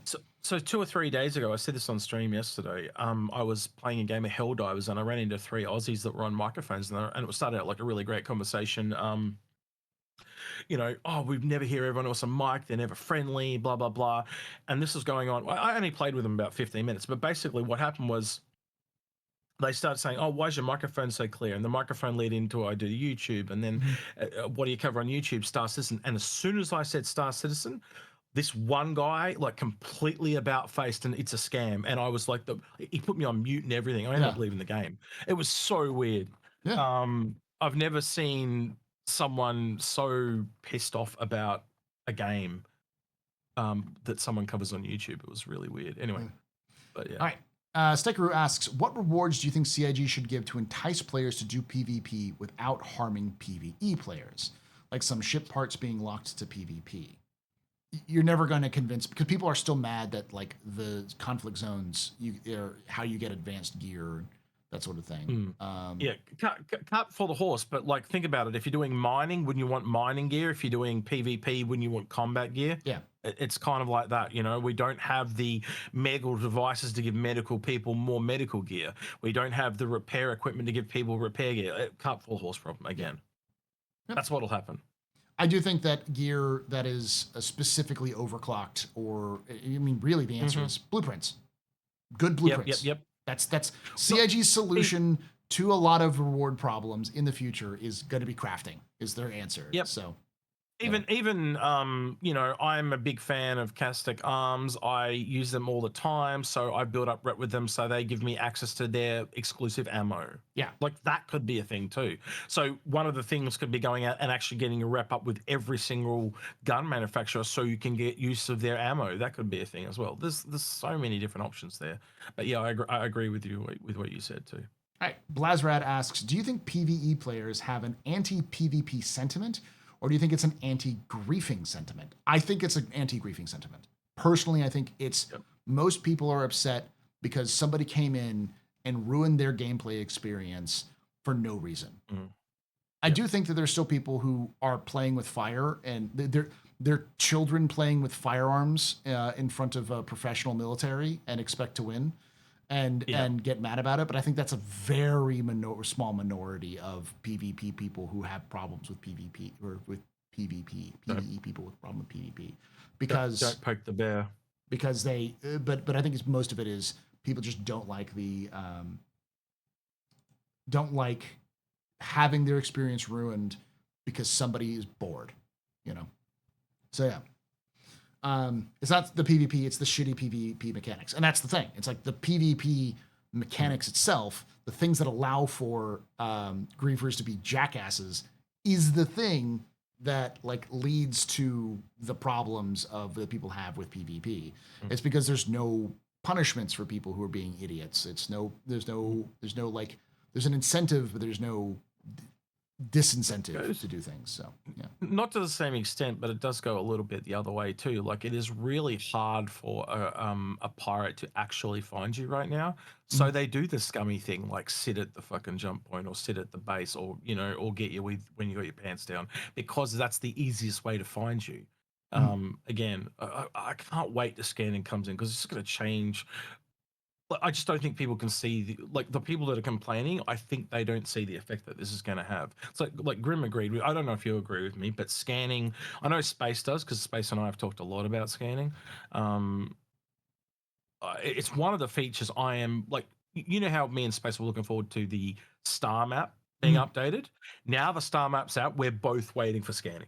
That's the biggest thing we're waiting for, because it's gonna be the biggest fundamental change to the game. People carry on about engineering. That's got nothing on scanning. I guarantee you, scanning comes in and it's going to be one of the biggest.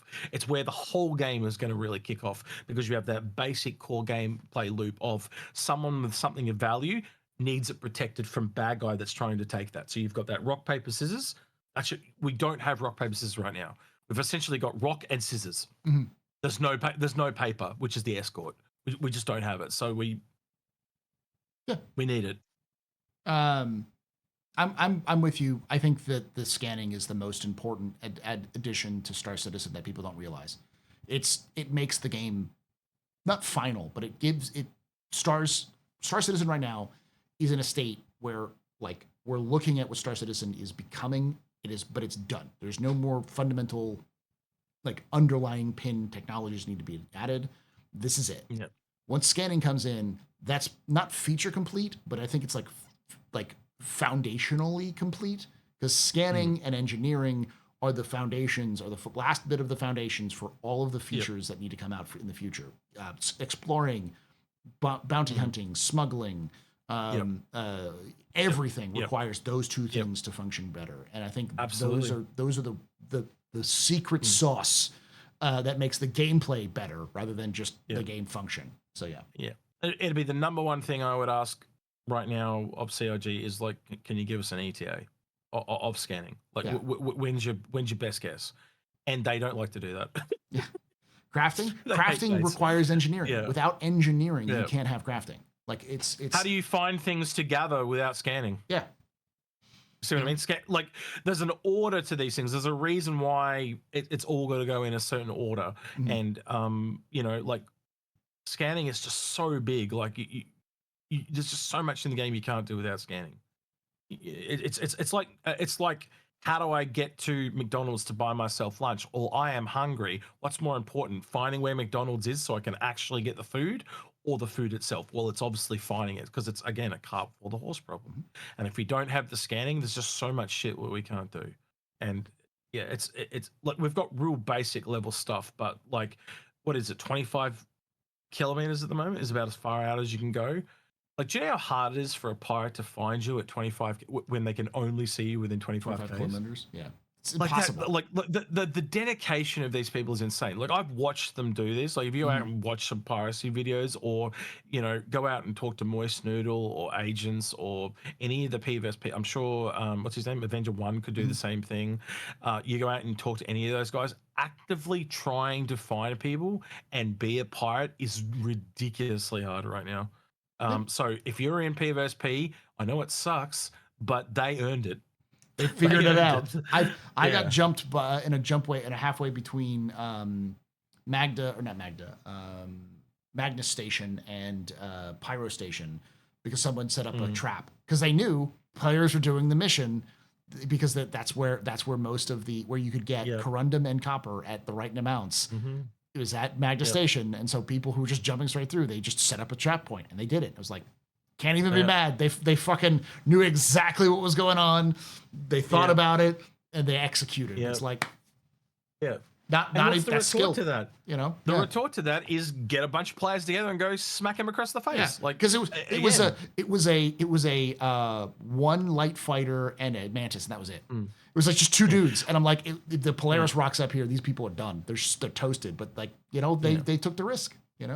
We have different groups on the Aussie server, for example, right? But I play on all servers. But there's one group I'm thinking about in particular, and they will do something like that'll really, piss a lot of people off. But that's what happens. Then a bunch of people in the server get together and they just bitch slap them. Yeah.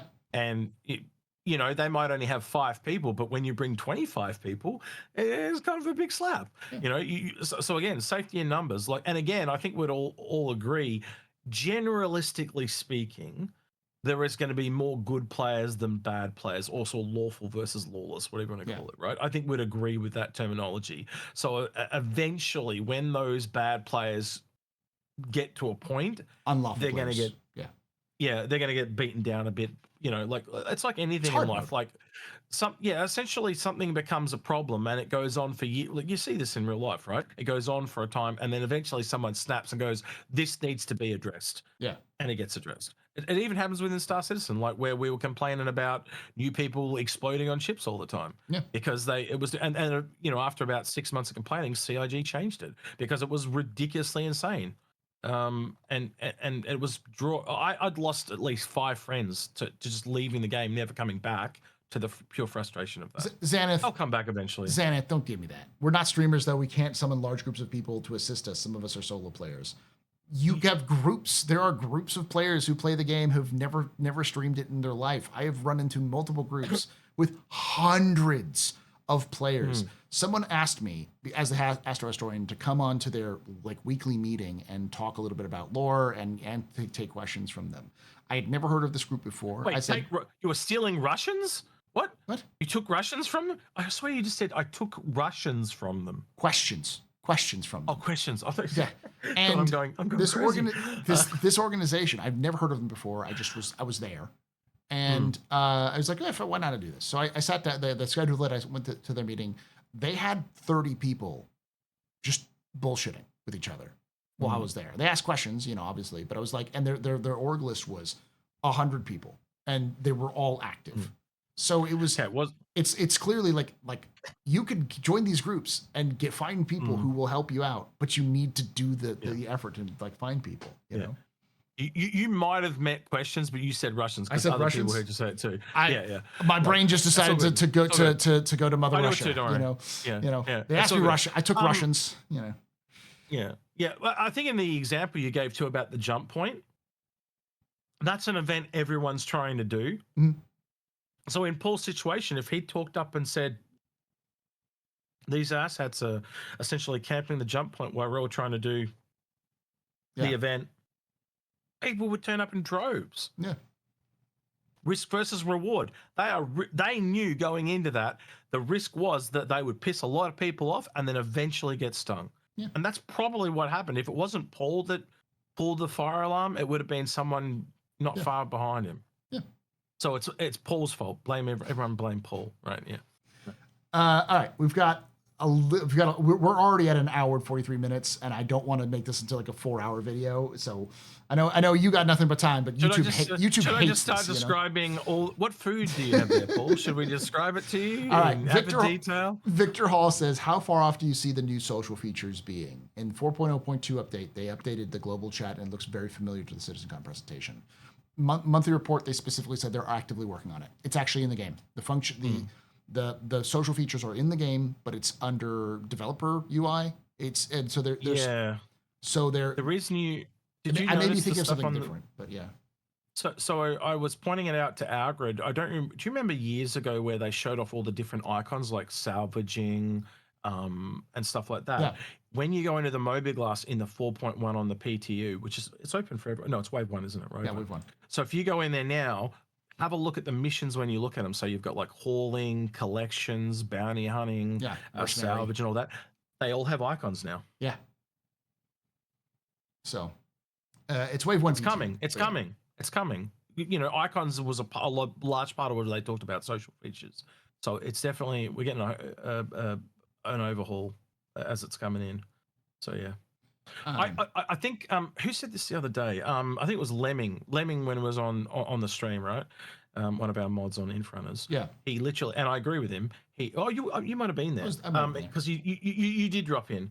There was a really good question right after you left, by the way, but I can't remember what it was. Anyway, he literally said, out of all the years he's ever followed Star Citizen, he's expecting this year to be the biggest drastic change of Star Citizen from the beginning of the year to the end. Mm-hmm. Now that does happen from every year, but I think he means multitudes more, and I would agree with that. Like it's taken, last year to kind of come up to speed where they moved over from Squadron to Star Citizen, and now they're learning the ropes. They told us what they're talking about at CitizenCon, what they're planning to do. All last year was kind of planning, and I think already, like just in the Caterpillar stuff yesterday blew my mind. Yeah. Right. Just the doors opening. Yeah. Yeah, it's just little things I thought were so far down the road, and it's in there. So it's like they've just said, hey, we've got this backlog of shit that we know we need to fix that players have been asking for years, and they're almost like ticking them off. Yeah, they're just going through and hitting them because they were not the priority. Now they're priority, and I think that's the big thing. Priorities changed. Yeah. Which is good. Definitely not easy. Trying to get a competent players to do a 6-man raid in Destiny can be a challenge. It's for sure, but trying to do something solo, being like, well, I can't get anybody who's solo. It's like you're not trying. There are people who you can get to help, and Star Citizen is a horde mentality. You don't have to necessarily have the best pilots. You just need the most pilots, and no matter how good a PvP player is, they're not going to take on a Polaris and win without a Polaris. Like they're just going to have to run or other things, Yeah. You can look at other games too, like they had World of Warcraft where you had to manually sit there and get people together. Then they had the queuing system that was just on your server, and then eventually they had queuing systems across all servers, right? So again, you could see it's the same thing with Star Citizen, but I think with the nature of how Star Citizen is, I think we'll get queuing systems or player finding systems or group finders a lot earlier than other games because they know it's required to really pull off those big ships. So, yeah. We got a couple more questions. We got 1, 2, 3, 4, 5. No, sorry, 1, 2, 3, 4, 5, 6, 7 questions, including this question. I'm worried you're a teacher and you can't count, but okay, keep going. Well, because one of them wasn't actually a question. It was someone said to answer that question, Paul. Fight back. Sure, Paul. Sure. Carlos 72 asks, do you think that the reputation system will help prevent aggressive PvP players from certain systems in the future? For example, making it impossible to refuel and restock in the stations in Stanton, except Grimhacks, and making it more expensive for them. Yes, that is goes part of it. Both ways. Yeah. If you're a lawful player, you're not going to be able to refuel in the bad systems either. It goes both ways. Look, You mentioned it earlier, and I wanted to say it back then. If you want to know what Star Citizen is going to be, go play Freelancer. Yep. It literally lays he's been trying to make the same Wing Commander and Freelancer type of thing. Yeah, Wing He's been Commander trying to make Privateer. the single player and the multiplayer game the same too. He's tried to make them multiple times across his life, and now he's got to the point where he doesn't have the publishers holding him down. That's why it's taking so long, because he's just trying to make the ultimate version of what he's been trying to make the entire time. Right. Yeah. And you go back and look at Freelancer, and if you can understand the gameplay loops of what he's trying to do, and then you move it forward and look at the tech of Star Citizen, you kind of go, holy shit, this is going to be an amazing game. Like you can just again, like you said, people still play Freelancer and the thing's over 20 years old. Yep. I don't have t-shirts that are 20 years old, let alone a damn video game. Is transit rework considered stabilization? Yes, they've already said that. The transit rework is two parts. There's a part that's the self-healing part, which is in 4.1, and there's the actual overhaul of the transit system, which is months away, like 3-4 months away. So that's already still being worked on. So, that is one of the elevators and trains and stuff, wasn't it? Yeah, it's elevators, trains are just sideways elevators, doors, that kind of thing. Opstoner asks, is there a timeline on fixing current issues with ships in the PU? No, but that's this year. Pretty much anything that has to do with fixing current issues in the PU is going to be this year, handled this year. You have to be very specific about current issues with ships, because there are plenty of issues with ships, like the Hornet doesn't have components. The Connie needs an entire interior rework, same with the Freelancer. Those are issues. They're all at different states because they've made over different times. Yeah. So it really depends on. You have to be very specific with that one. Yeah. All right. Think of a ship without an issue. Probably the ship that comes out on the day. That'd be it. And then there'll be issues that come out. Yeah. There's plenty of fine ships that have no problems. Like I would say the Intrepid is fine. Yeah, the Endeavor's got no problems because it doesn't exist. Anyway. The Intrepid's fine. Like there's nothing wrong with the Intrepid except for it's the Intrepid. There's nothing wrong with the Mule except for it's the Mule. It has issues in gameplay, but its actual design's fine. Blizzrad asks, how do you see mechanics like insurance and increasing consumable costs? Missiles are expensive as fuck right now. Changing the way PvP players interact with the game. I think I think the thing with missiles, like I've thought about this for a little bit, like if they make them really expensive and then they dial down how effective flares are, do you see what I mean? Yeah. So you're essentially becomes a little bit like torpedoes, where torpedoes are really expensive. And you're like I remember the original pitch was that for the Polaris, that was as expensive as an Avenger, but you would want those to work, right? Mm-hmm. And also because of the PDSs on a Polaris, you would want the PDSs to be down. So it does make it this peeling onion effect. There is no this I win button torpedo that just flies out and instantly destroys ships unless they don't have, then it's overkill. So if I take a torpedo and shoot an Avenger, well, then that's just a cancellation. Like I've wasted my money, so to speak, and I think that's where they're leaning. So it's essentially a financial investment in combat gear, and we see that in the real world too. Like you often, like a bunker buster missile can be millions of dollars, but they see that as a win if it actually takes out the enemy. You know what I mean? Like it's. They don't have to send troops in. Yeah. So it's again, I can't risk stress reward, enough how much they're trying. Baby. Risk reward. Copying the real world. Yeah. If it ain't broke, don't fix it. The best pirates in the game will be ones who can make you surrender without firing a shot and will not kill you. They will take your stuff and leave. Yeah. Did you see that on X this week? That they were talking about if you fire off all your flares. Mm-hmm. So you've got none left, you fire them all in one go, they'll see that as a signal of that, and you come to a complete stop. They'll see that as a complete, like after you fired your flares, they'll see that as a form of surrender. They'll just come and board you, and you can surrender. Yeah. So you don't have to fight. Yeah. So you don't get blown up. They win. Yeah. You don't die. You lose money, but I Um, mean, you would have yeah, lost money if you blew up anyways. So if you yeah, yeah, surrender, exactly. you're not going to have to Yeah. like respawn your ship and all that Mm, stuff. You still have a chance to go mm. back. You know. So even that stuff right now, you can't even really communicate with people in Nope, game. because VoIP You sucks. can't go, hey, if you give me $1.50, I'll leave you alone. If you Yeah, give me a cheeseburger, I'll let you eat your Big Mac. yeah. You know, like, Victor Hall says, "Is Tier 0 the problem, or is the ship vehicle respawn the problem?" no, you are the problem. You are the no. Tier 0 isn't really a problem. I think what people's problem with Tier 0 is more to do with um, the unintended consequences of its in creation. And I don't think CIG. I think CIG knows that it's going to happen. They understand the unintended consequences. It's just the benefits outweigh the negatives in CIG's mind. Yeah. They get people off Disco, their back talking about like the Kylo. returning of all that stuff. That's it. They get that back. They're done. So Xylo laid that out in his post, didn't he? I yeah, went through like 4 different names to remember. I'm like, yeah. it's Paul's friend, and I can't remember his name.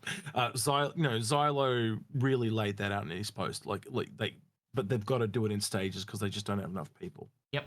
So yeah, they'll get there. Yeah, there'll definitely be problems. Yeah, he was taller. He was taller than I thought he was when I met him. By the way, Xylo? I thought He's yeah, huge.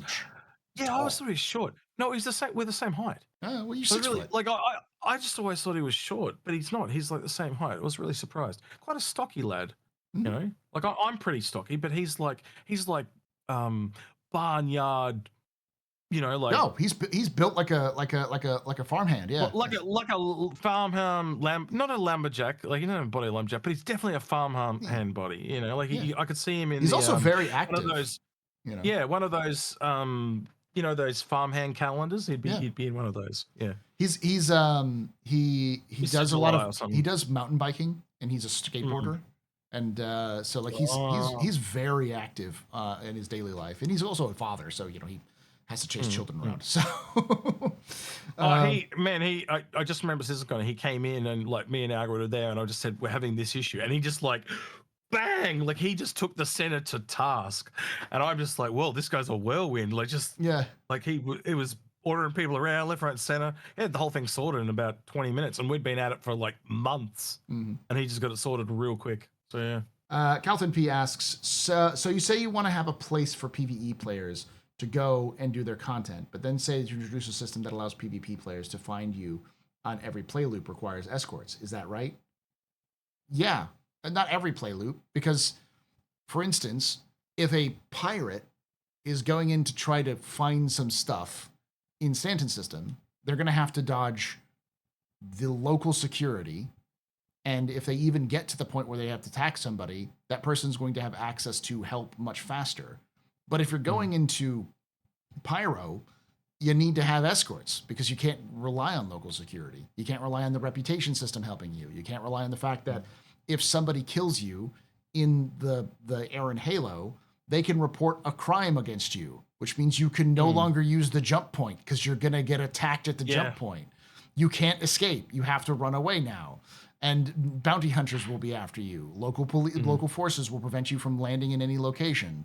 There are so many different things that are already in place and will be in place in the future with like places like Stanton, where you don't need to have an escort necessarily.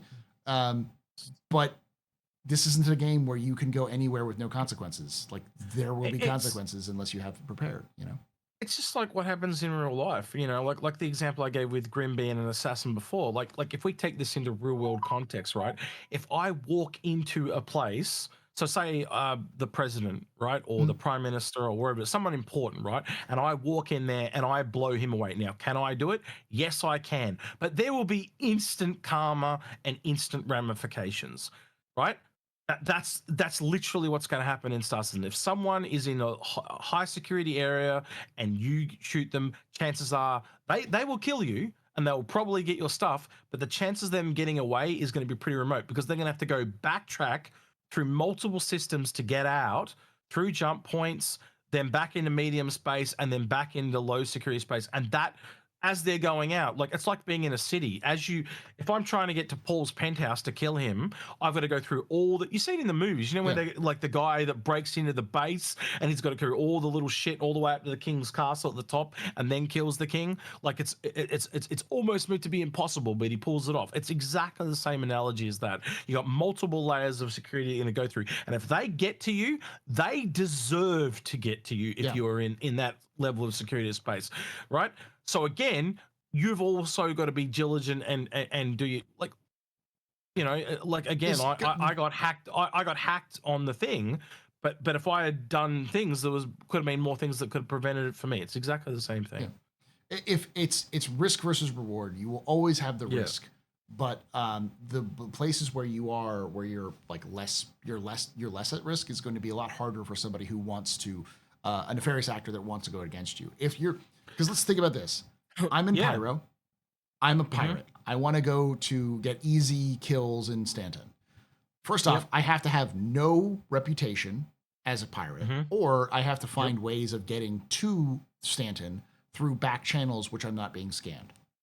The entire time I'm in Stanton, I've risk getting scanned or seen by somebody, perhaps somebody who has a bounty on me, who could find me, or any other way. Then going to the place, killing the person, who then is going to respawn and press charges on me. So now I have more charges that will pop up, and then getting back to the like jump point or a side jump point to get through that jump point and back into Pyro. There's a lot of things that can go wrong in that process. And right now, it's super easy to look at the games as it's implemented right now and say, well, there's none of that works right now. And it's like, because it's not in the game yet. So it will eventually, but you know. Yeah. You can't have it both ways. You know, you're either going to be in an area that's got heaps of security and, you know, low resources because heaps of other people are trying to get the same shit you're getting, or you're going to be where there's no people are, but also no resources because there's no resources. So you can't go both ways. It just doesn't work. The real world doesn't work like that. You know, if everything was fair, it would actually kind of be boring. If we were all the same person and we all liked cricket but hated football, God, it would be boring, right? Because right is the spice of life, and you know, I don't know. We're on 2 hours. I don't see the issue. It's just common. Like again, it's the people on the extremes, right? And they're always going to complain. Just let them complain. We'll sit in the middle while they fling shit, and hopefully the shit just doesn't land on us and it lands on the people on the other side. All right, we got one more question, but I do want to address something. Someone said people will still suicide gank PvPers. That's why this is why the death of a spaceman exists, because if you just start doing things to get yourself off and you just like I can go back, you're going to lose reputation, you're going to lose money, you're going to have to create a new character, which means you lose reputation and money. The idea is that CIG isn't going to make it so that you can't do something, but just gives so much disadvantages for you to do said thing that it will actively hurt your ability to play the game. So very quickly to add to that, you've got escalation as well, because pirates will then band together for safety. But guess what? Then the escorts and the good players will band together for safety. Again, just what I was saying about big ships. Big ships is where it's going to be at because safety in numbers. Yeah. So there's layers upon layers of what CIG is doing, and this isn't something that like we're just pulling out of our ass. This is something that CIG is addressed at some point in their design feature. The problem is more, when do we see them is the main question. When are we going to get these things in the game?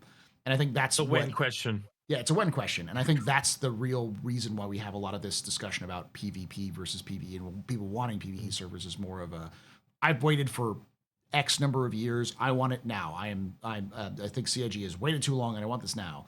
And it's like, it's not as simple as that. You waited for me? That's so delightful. I can't believe you waited for me. Oh, so nice of you.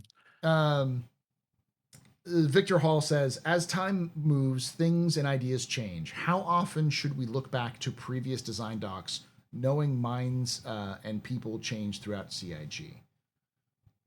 I've always taken the opportunity of that if they don't tell us, I assume it's the same until they tell me different. And yes, they do change, but a lot of the time they don't too. Death of a Spaceman's probably the best example we had. It was 13 years between drinks, and it really didn't change a lot. It really they added a lot of lore and flavor text, and you can probably speak that a lot better than I can, Paul. But it really was quite similar, was it not? Yeah, it's very the end of the similar. day? But what they've done is basically fleshed it out more, is what it was before, from what it was Yeah. before. They added a idea of regen and the IDS score, which is just a hard health bar. You know, and so generally speaking, it's always good to look at what CIG has done in the past as a bare bones outline of their intent. And Yeah. CIG has almost never contradicted that. The few times they have is more of a evolution of those ideas rather than a repudiation of those ideas. Things like, for instance, the PvP slider, what I started this thing talking about. The PvP slider is still in the game. It's still part of the design. However, it's not the PvP slider that was pitched. The idea of the PvP slider was to filter out players across different systems in a way that would match their gameplay the best way possible. And they decided that it was better to implement systems to have those pressures to push pirate players into lawless areas and keep players who want to have less threat in safer areas than it was to just arbitrarily build a system that would prevent that from happening in the first place, because that would make more fun gameplay. Like, it's just an outline of what CIG wants to do and the game they want to make. And generally speaking, they are. The only one exception I would say is the food system, where CIG originally said food was not going to kill you, and then they changed that. But I think that's an evolution rather than a repudiation. They didn't take out food entirely. You know? People look at a lot of the exceptions rather than the rule, but generally that's the rule. So the food thing is an exception.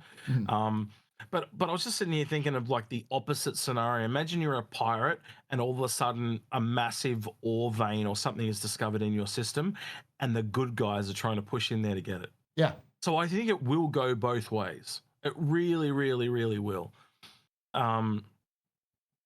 That's just such an interesting idea, to seeing all the bad guys kind of like, oh no, we want these minerals now. Yeah. Or do they keep it hush hush, or does it leak out and then like some big mining org tries to push in to get to it, and you can see all the dynamic gameplay. It's gonna be really interesting to see how it all pans out. Well, that's the last question. Thank you for joining us, Execute, and thank you to Grim, who was here earlier. Is that me? Fuck Grim, he left. How dare someone said in chat earlier? It was really funny. How dare he have a family? Yeah. How dare he have a daughter he loves and wants to spend time with? Yeah, you know. Son of a bitch. How dare he breed? You son of a bitch. Yeah.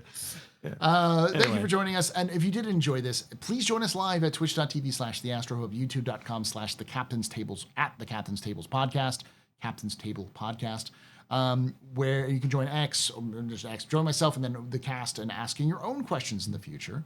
And if you did enjoy this, make sure you hit that subscribe button.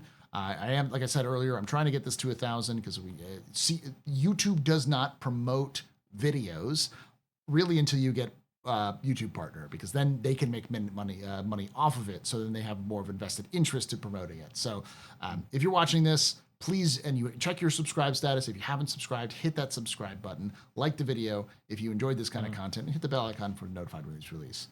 Thank you for watching. I want to hear the comments below. But why is the Redeemer Paul's favorite chip? I'll do the in front of saying. What do you want to hear in the comments below, Paul? I would like to hear people's general thoughts about PvP versus PvE. Are you personally offended that X said get good scrub if you want a PvE server? Okay. I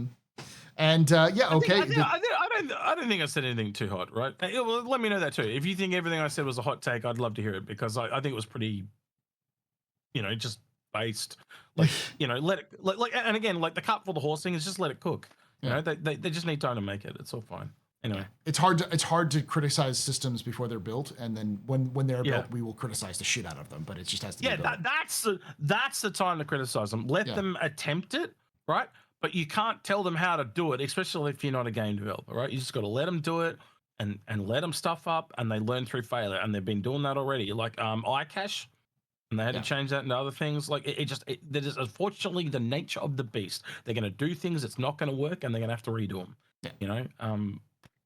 And Fastcart does also want to point out something, because this is something that I am part of. Quantum Vegas, July 12th, Oh, yeah. 2025.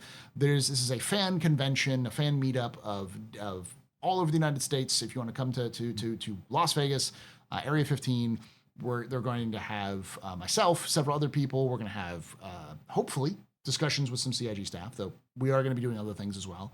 It's mostly a get-together. Like you're not going to bring Tyler with you. Come on. Just drag Tyler with me the entire time. Yeah. But the idea is that this is not CIG sponsored. This is not a CIG event. This is a fan event that CIG has expressed interest in joining, but it is run by the International Bar Citizen crew. It's run by it's got its own group of people who want to do it. We want to make an event that will be like BCon and other events where, you know, maybe you can't make it to CitizenCon, but you can make it to Vegas in July for a couple of days and hang out with a bunch of fun people. So, will we live stream the event? We are not going to be live streaming the event, but we are looking into ways of recording the event or putting or somehow getting that event so that people can watch the stuff afterwards. But we just don't have the ability to live stream it. So. You should take your space helmet and just go incognito the whole time. If I wear my space helmet, people will know who I am the entire time. No, not everyone would. No, some people wouldn't. Yeah. Can't see your face. Doesn't. You wouldn't believe the number of people that would kind of go like a double take with me, and they're like, oh, execute. Like they didn't realize who I was at first. People knew who I was by my voice. All right, people. Someone recognized Piggles and John Citizen from that as well. Yeah, they recognized that because they've never shown their faces up until that point, and they knew who they were. It was kind of funny.